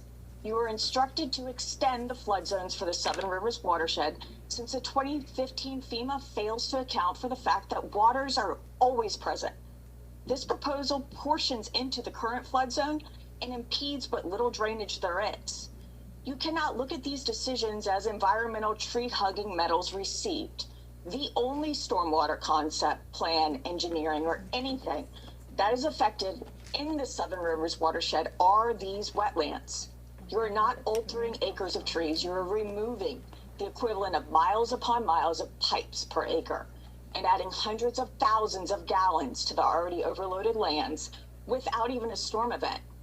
Once it is gone, it cannot be replaced, and you cannot human engineer the equivalent ever, no matter how much money you have or how hard you try. Now, I don't believe that Mr. Borden has all of the proper approvals, but if he does, I just have one last question for him. At the back left, the water leaves the site. Where does it go? Is there a pump? Does it go into the lake, which then flows onto Dam Neck Road? Where does it go? Is she finished? Yes, I'm finished. Thank you. Thank you. I'm so glad that worked out, that we got to hear from Ms. Clarkson. Kevin, thank you for doing Mr. magic Burdon? with your laptop. Thanks, Kevin. Mr. Burdon, would you like for rebuttal?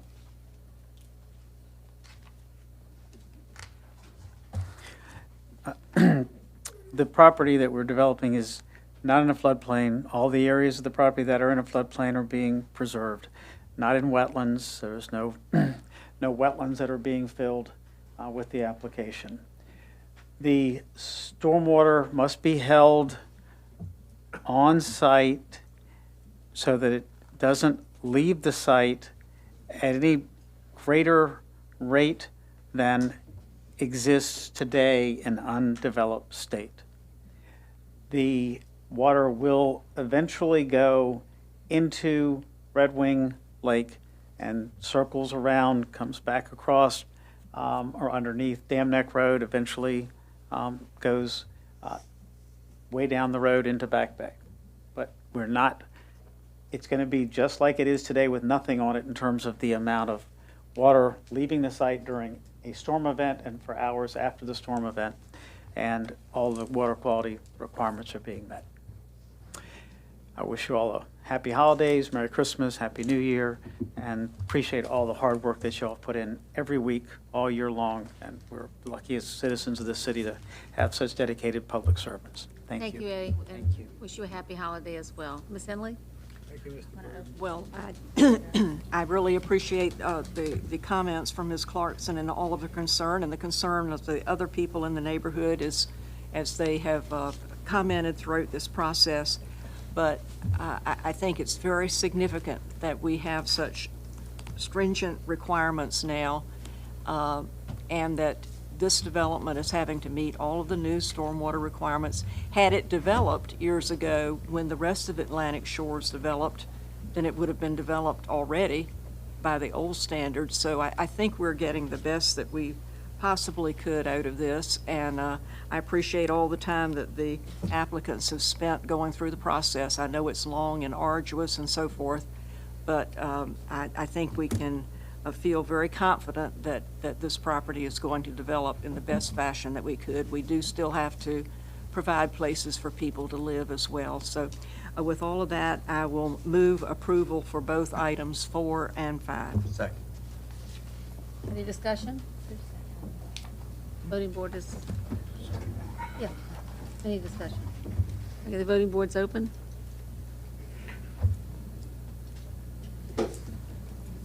By a vote of 9-0, you've approved the applications. Thank you all very much. Thank you. And then we have the last item, Mutts Eddie. with the mission, and if the Mutts are in the house, I'd love to see them. Couple of them. Brooke Corson is the first speaker.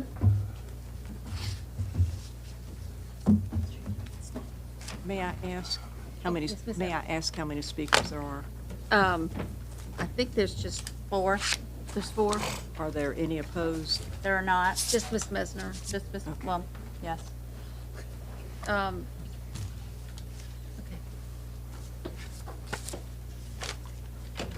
Ms. Corson, are you the applicant? Yes, ma'am. Thank you. I think I saw you last Saturday night. Yes, ma'am. We were in front of y'all when you were still in the And you one gave me truck. a little decal of, That was Bev. okay, She gives everybody stickers. yes. Thanks.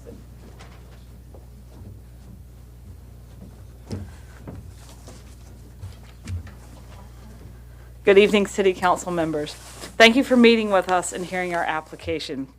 This has been a learning experience for our organization, and we are grateful for all of the assistance we have received during this process. The staff planners were phenomenal helping us out. We made a few mistakes. They helped us fix them before it went forward to the Planning Commission. The Planning Commission was really wonderful as well, so we really appreciate the group that y'all have to help organizations like ours go through this entire process. Mutts with a Mission was founded in 2008 to address a desperate need for high-quality service dogs for veterans, wounded warriors.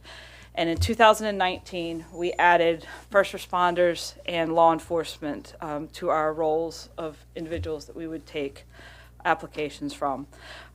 These individuals are suffering from either service-connected or line-of-duty connected disabilities, and in sometimes because 28 to 29% of law enforcement officers are either veterans or serving in National Guard or reserve duty. Sometimes they have both. We also place facility dogs with the police departments like we have with Herndon and Norfolk. And these are recognized facility dogs through the state of Virginia because we are one of 78 Assistance Dogs International accredited organizations in the United States. We are one of 3 that has a home base in Virginia.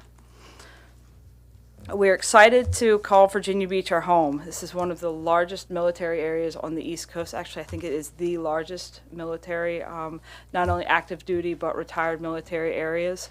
And I welcome any questions that y'all may have about the application you have before you. Thank you very much. Okay. Vice Mayor, Mr. Holcomb. I was able to go out and check the property on Saturday, and I actually took my black lab, and what a great piece of work you're doing out there. And I heard somebody earlier in testimony, they said, why don't we rescue humans? Well, when you hear the story that these dogs are doing, they're rescuing humans. They're making a difference in these folks' lives every day. And some of the stories you hear of how they change a service member's life that suffers from PTSD and gives them the comfort they need. And the thing these dogs do was just amazing, and it really touched my heart. Me and my wife enjoyed being out there. We enjoyed having y'all. Yes, ma'am. We enjoyed meeting 3 as well. Ms. Henley. I just want to ask some questions. Is it better to do it now or wait for all the speakers? If it's okay, I'll just go ahead and ask your questions. Yes, ma'am. I think this is just like the other one was just one that got off on the wrong foot. You said, you learned a lot, and so I think that's the thing. And I think if I can just impress to all applicants and the council, we need to go back to this policy we started to develop to make sure that an applicant goes out into the community when the application is filed and answers the questions then. It can avoid an awful lot of misinformation and misunderstanding, and I think that's what happened in this case. Folks looked at an application for a commercial kennel, because that's what we call it, and I notice you have a sign out saying this is not a commercial kennel, this is so-and-so. Yes, ma'am. But that's what people saw as what the application was, is for a commercial kennel. Also, I think it was for 50 dogs. I think you had to put something in. Of course, we know now that that's not the case, but that's what people saw, a commercial kennel for 50 dogs. And then they see this very expensive fencing going up and got very concerned. And so one thing leads to another. And I think it just goes to show that if the questions can all be answered early on, then people don't get a wrong impression, and I think maybe that's what happened here. And if you had to do it over, you If would I had to probably do it over differently. again, I would speak to each individual in the house, because what had happened is we had spoken with a member in each household, making the now we know incorrect assumption that they would share the information with the other people in the household. And that did not happen, and we were shocked when it didn't. I mean, normally, that's how it works. You speak to someone and they relay that information. So yes, ma'am, definitely. In speaking with the commercial kennel, when we applied, because we're an enigma in this area. There are no other service dog organizations in this area like we are. And we have to, so there's not 50 dogs on the property, but we need to be able to register every dog that Mutts with a Mission owns. Right now we have 26 dogs in training, not only throughout, and they're not all housed in Virginia Beach, they're housed throughout Hampton Roads. We have a dog up in Williamsburg. We have some even in points north that the puppy raisers drive down to class or go on outings and things like that. So that's where, I think that's what really muddied the waters, was that in order to get that, the ability to be able to register so many dogs under Mutts with a Mission, that we had to apply for the commercial kennel, and plus to be able to use the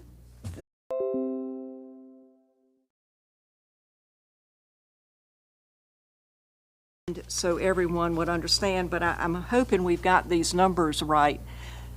You're going to have, it says that you can have a maximum of 20 dogs on the property at any over 12 weeks old, and then you will have 10 dogs under 10 weeks old on the property.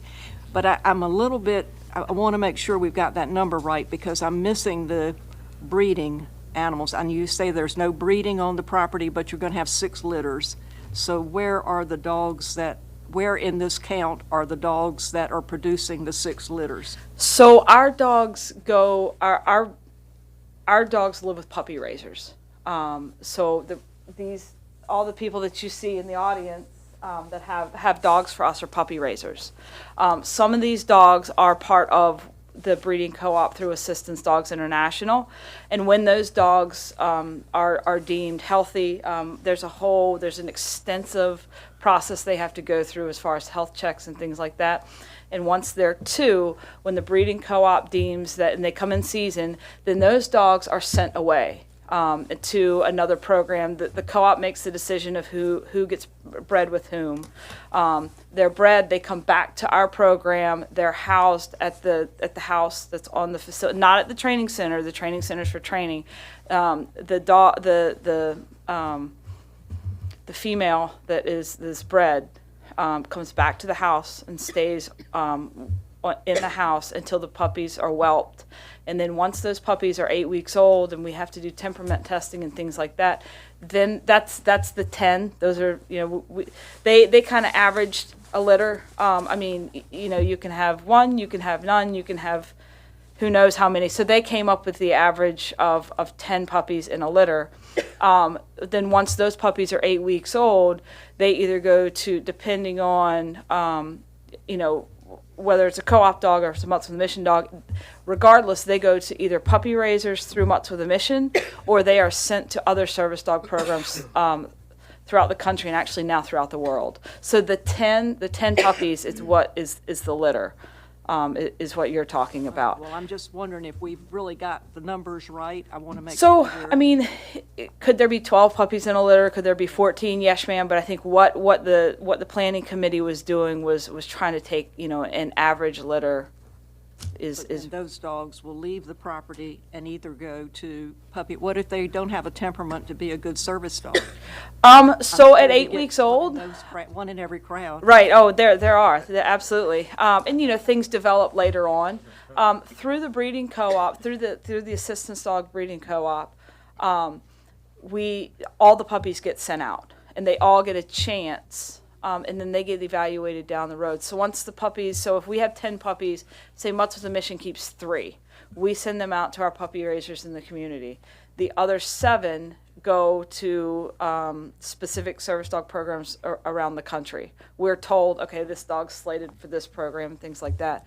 And then that program evaluates them. So the dogs that Mutts with a Mission may use may be a little different than the dogs that Service Dogs of Virginia uses, just because they do diabetic alert and mobility and things like that. So they may look for a different quality than what we look for. So a dog that maybe we would not have kept for one reason or another, it may be perfect for their program. Like maybe our dog's a little more energetic than what they would like.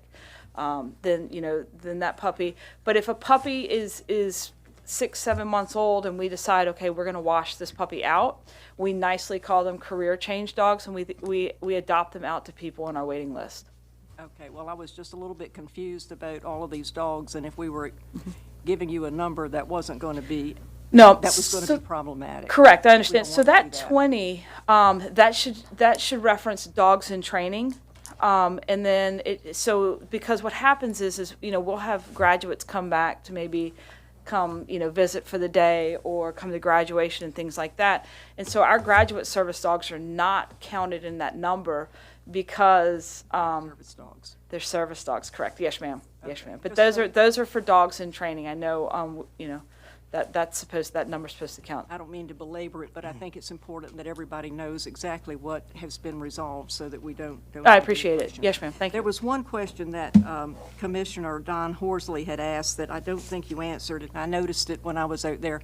What is that near the house, the black plastic fence? What is that? So the neighbors were coming. So I have 2 young children. I have a 10-year-old and a 13-year-old, and we live in the house and we manage the property, and we'll whelp out the puppies and raise them.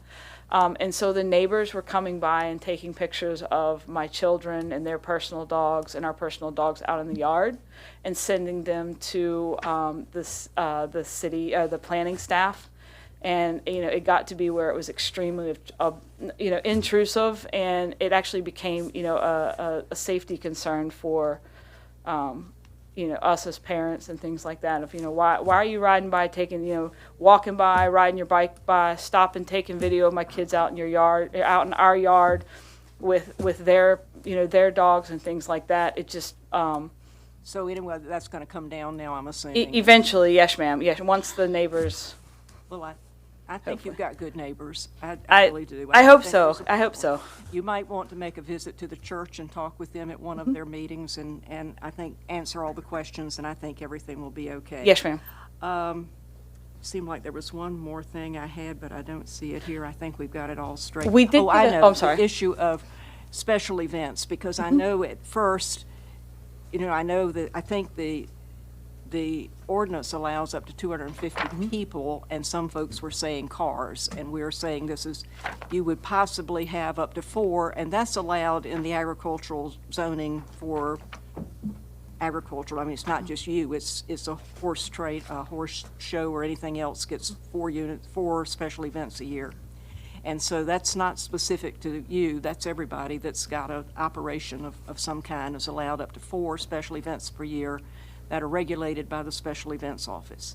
And you may have fundraisers or so forth that do have up to 250 people, but I think the important thing, and I would like to make this clear in the condition, and I think somebody maybe called you, that all of the parking for any events need to be on site, because I think it was even suggested in the planning write-up that maybe some people could park in the cul-de-sac, but you've got 3 other neighbors in that cul-de-sac, so we really don't want people parking in the cul-de-sac, but any parking should be on site. So I would like to add this condition: all vehicles associated with a commercial kennel, including special events or other activities, shall be parked on site and shall not be parked within the public right-of-way. So, yes, ma'am, Marshall did call me about that this morning. So the only thing that, I expressed concerns to her about was, because I think delivery vehicles were also included in. That's not parking. Okay, yes, ma'am. So we will have people, I mean, it happened yesterday twice. People will drive down that road. One of them was probably me. Oh, was that? Okay, yes, ma'am, okay. You are a public road and people are going to be driving, but you. Well, yes, you but can't they'll have stop people and park park. there. Yes, we've had people, just stop and park along the side because, we have we own such a, well, we're fronted by such a large section of the road that, people, if they're lost or I don't know, maybe they're talking on the phone or texting. People coming to your event. Correct. Will be, I mean, you've got 20 acres. Right, yes. No, I just wanted to make sure because the way that it was put to me this morning was like, even training or things like that. So we just wanted to make on our end that sometimes people are parked out on the road that have nothing to do with Months of the Mission. But you're specifically talking about events. Everyone who's coming for an activity at your location will be parked on site. Yes, ma'am. Okay, just so that's cleared up and we'll make that an additional condition. I think there was some concern at first that maybe some of these large events would create parking problems. Right. So sometimes it's more advantageous for us to have them off site too. I mean, like we're going to have a graduation on January 22nd of our upcoming class of service dogs, and I think we're going to have it hosted at the Aviation Museum down the road. So it just well. You've got a lot of property back there. I mean, we do it all the time. We have a lot of strawberry pickers, and we make sure they're all on our absolutely, site. yes, ma'am. Nobody's Yeah. parked on the road. Yeah, no, there's no reason for them to park. Yes, ma'am. Okay, I agree. just so everybody knows, we're all playing by the same rules. Okay, those were my questions. Ms. Vice Mayor, real quick, one time, and I know we're in a hurry, but Brooke, if you could introduce old son right there, because he's been laying in the aisle all day. Councilman Rouse almost broke his neck trying to sell him every time I told him he's laying out over here. I can't see So, you had, yeah. I want to see the dog. So this is Riker. He is, they are what, 10 months old? 10 months old. Bring him down so we can. We actually have 3, we have 3 of the, with him, his sister, and 2 of his sisters in the program. He's only 10 months old? Yes, ma'am. Whoa. Very well behaved. Yeah. Thank you. Listen, we've had a show over here watching old son lay out there in the aisle asleep the whole time. I think there's some other dogs too. I think everybody would love to see all. There are, so we But don't wake them up if they're good and sleep. We have 13 dogs in training here. So they can bring them up one by one if you just want to go. Yeah, just make it like the West It's Ministry. like a Just sleeping walk bag. walking around the front. Are we judges? Yeah. This is Scarlett. Scarlett's one of our dogs that's getting ready to graduate next month. This is Ash. She actually came to us from a program, Guide Dogs of America. So she came to us from the West Coast, from California. Just, Look how go ahead, boy- Yeah, you can go around. Yeah, just- She is not quite a year. This is Knox. He came to us from a local breeder. Hey, buddy. He is getting ready to graduate. Yeah. I have Ike. Ike is, he'll graduate hopefully in our August class. He's from a local breeder. And he's actually the ambassador dog for the Norfolk Admirals right now. Oh. Is he the one laying over there? Yes, sir. That's the one the city attorney got a mugshot of. Okay, there you go. This is Chili. Chili came to us from Southeastern Guide Dogs down in Florida. We drove down a while and got her. Hello. And ma'am, we're moving out of this building, so you don't even have to worry about this carpet. Yeah. Don't even worry about it. This is Nova. She is, she just turned a year, believe it or not. So she's another dog from Southeastern Guide Dogs. Because we're part of that the Assistance Dogs International Breeding Co-op, service dog programs, we will swap dogs just to, depending on, where we have her, and then we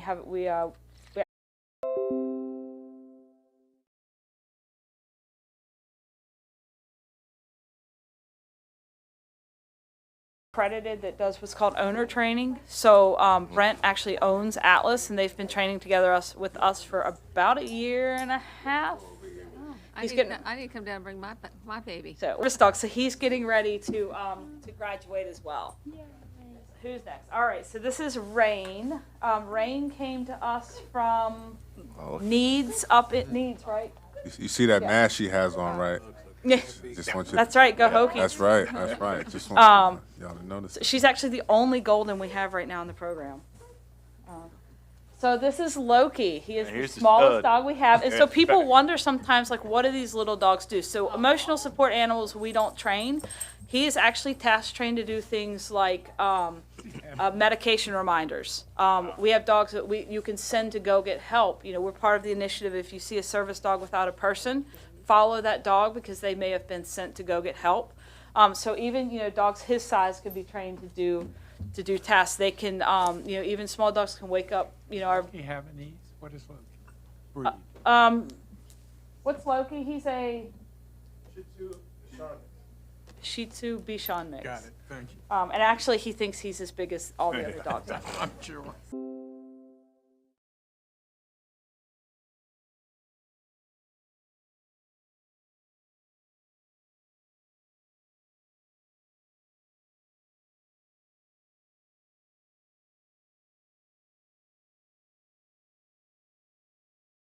Is that right?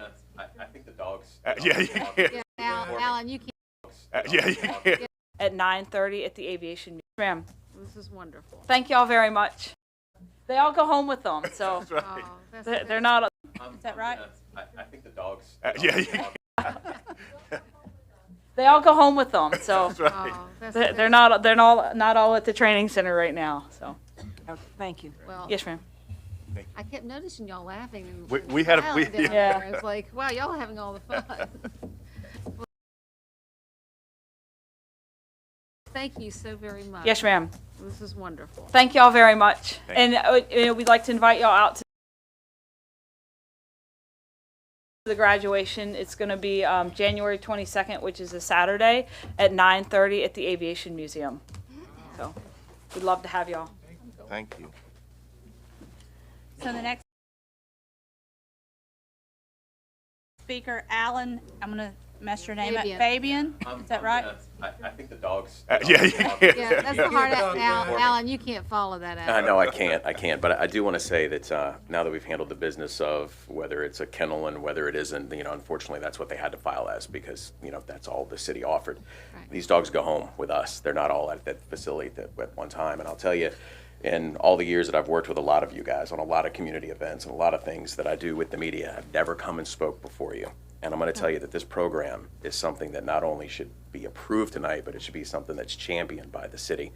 There's only 3 in the state of Virginia, and there's very few across the world that do what these dogs do. I just had to give up Sage. I'm going to try and not get choked up and cry myself because I just got through training one. Now she's going to go on to the next part of her mission.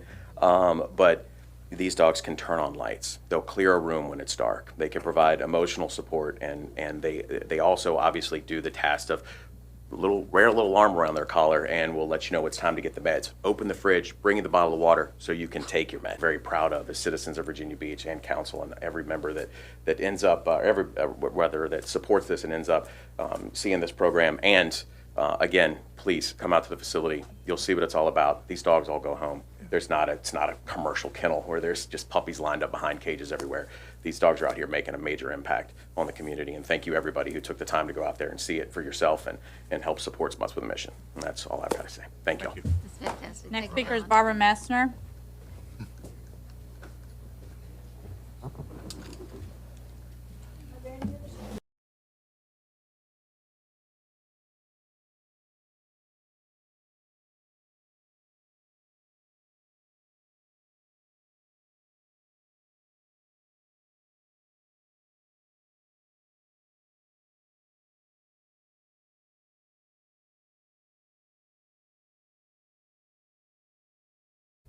32nd and Pacific, it was a hit and run that y'all never solved.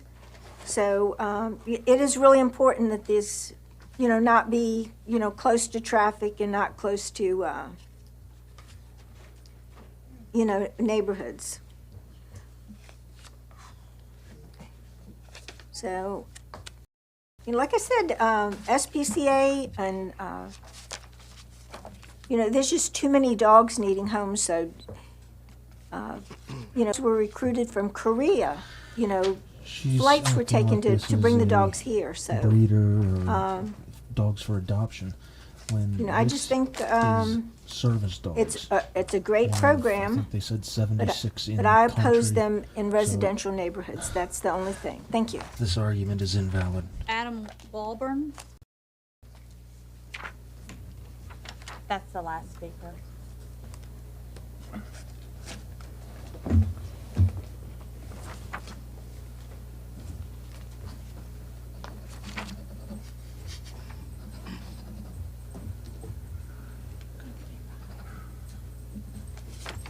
Look at this little pup.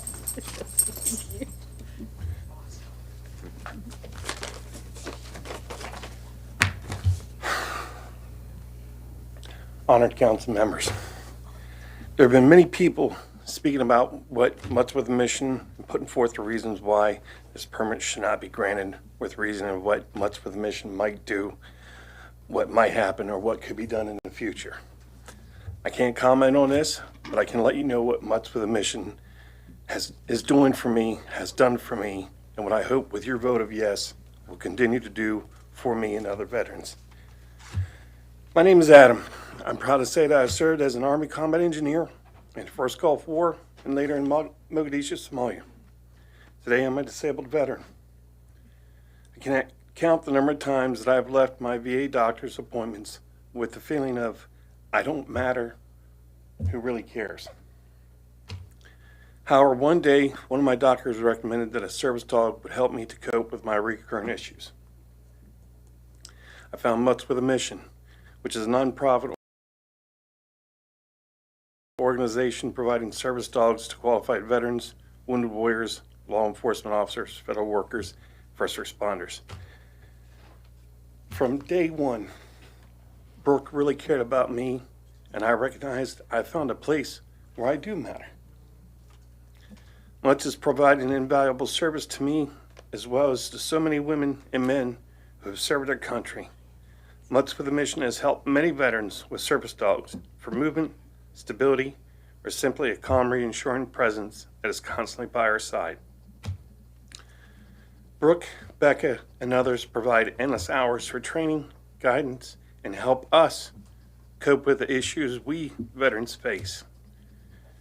What Mutts with a Mission will continue to do by you voting yes is to contribute their time, energy, and resources towards helping. Urban in Virginia Beach. This is just one of many organizations that do so much, and we're very glad to have you here. And it's just unfortunate that the whole story wasn't out from the first. I must say that you folks write very good letters, and I've learned a lot by reading all of these letters and emails, and I'm going to be passing them around because I think it's important that people in the neighborhood know exactly who you are, and I'm sure that you're going to be a good neighbor, and they'll be good neighbors as well.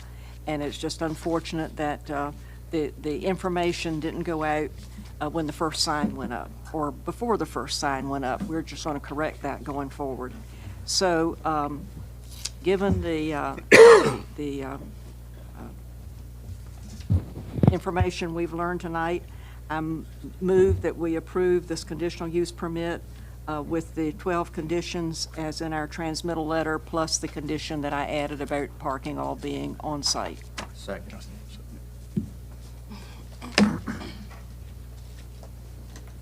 Any discussion? Voting board's open. By a vote of 9-0, you've approved the application as amended. Well, that is our last item on our agenda, and. Thank you. Pardon me? I'm sorry. We don't have open mic night tonight. Darn. So, I tell you, Mr. Jones and I have been here since 10 o'clock this morning, so we've had a very, we've definitely put in a lot of hours today. But we really wish everyone a happy, wonderful holiday. We have appointments. Oh, appointments. I was all ready to check out. What's going? Sorry. I wouldn't have let you have. I know. No, You make us go back there. Mr. Jones, can we do the appointment? Are we, I'm sorry, Madam, point of, do we have unfinished business as well? I have a couple comments at the end of appointments. if Okay, so. we'll handle that. Thank you. I was just so excited, I've been here since 10 o'clock. You ready to do appointment? Go ahead.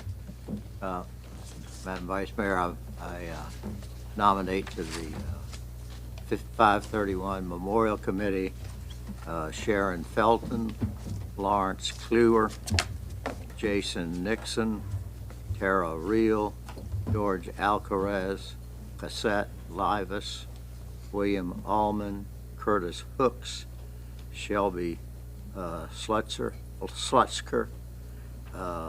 Brian Ricardo, Charlotte Zito, Sylvia Strickland. To the Bikeways and Trails Advisory Committee, Andrew Lewis.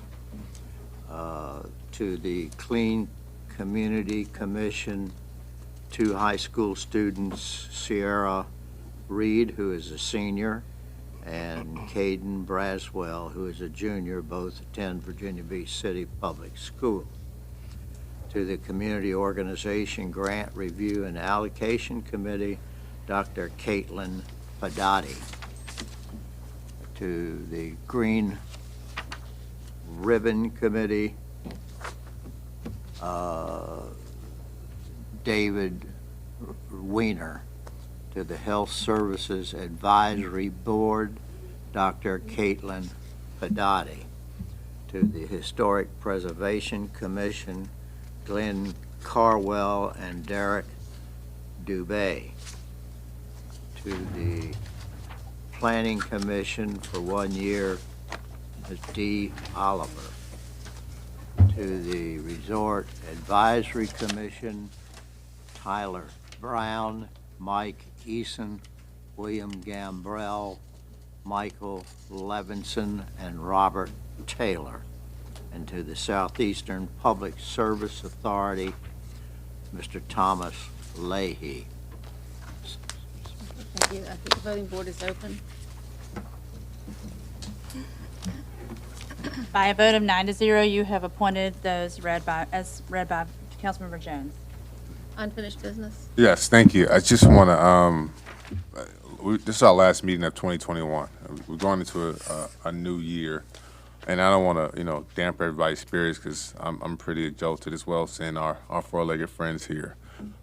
Just some housekeeping things about quorum and respect.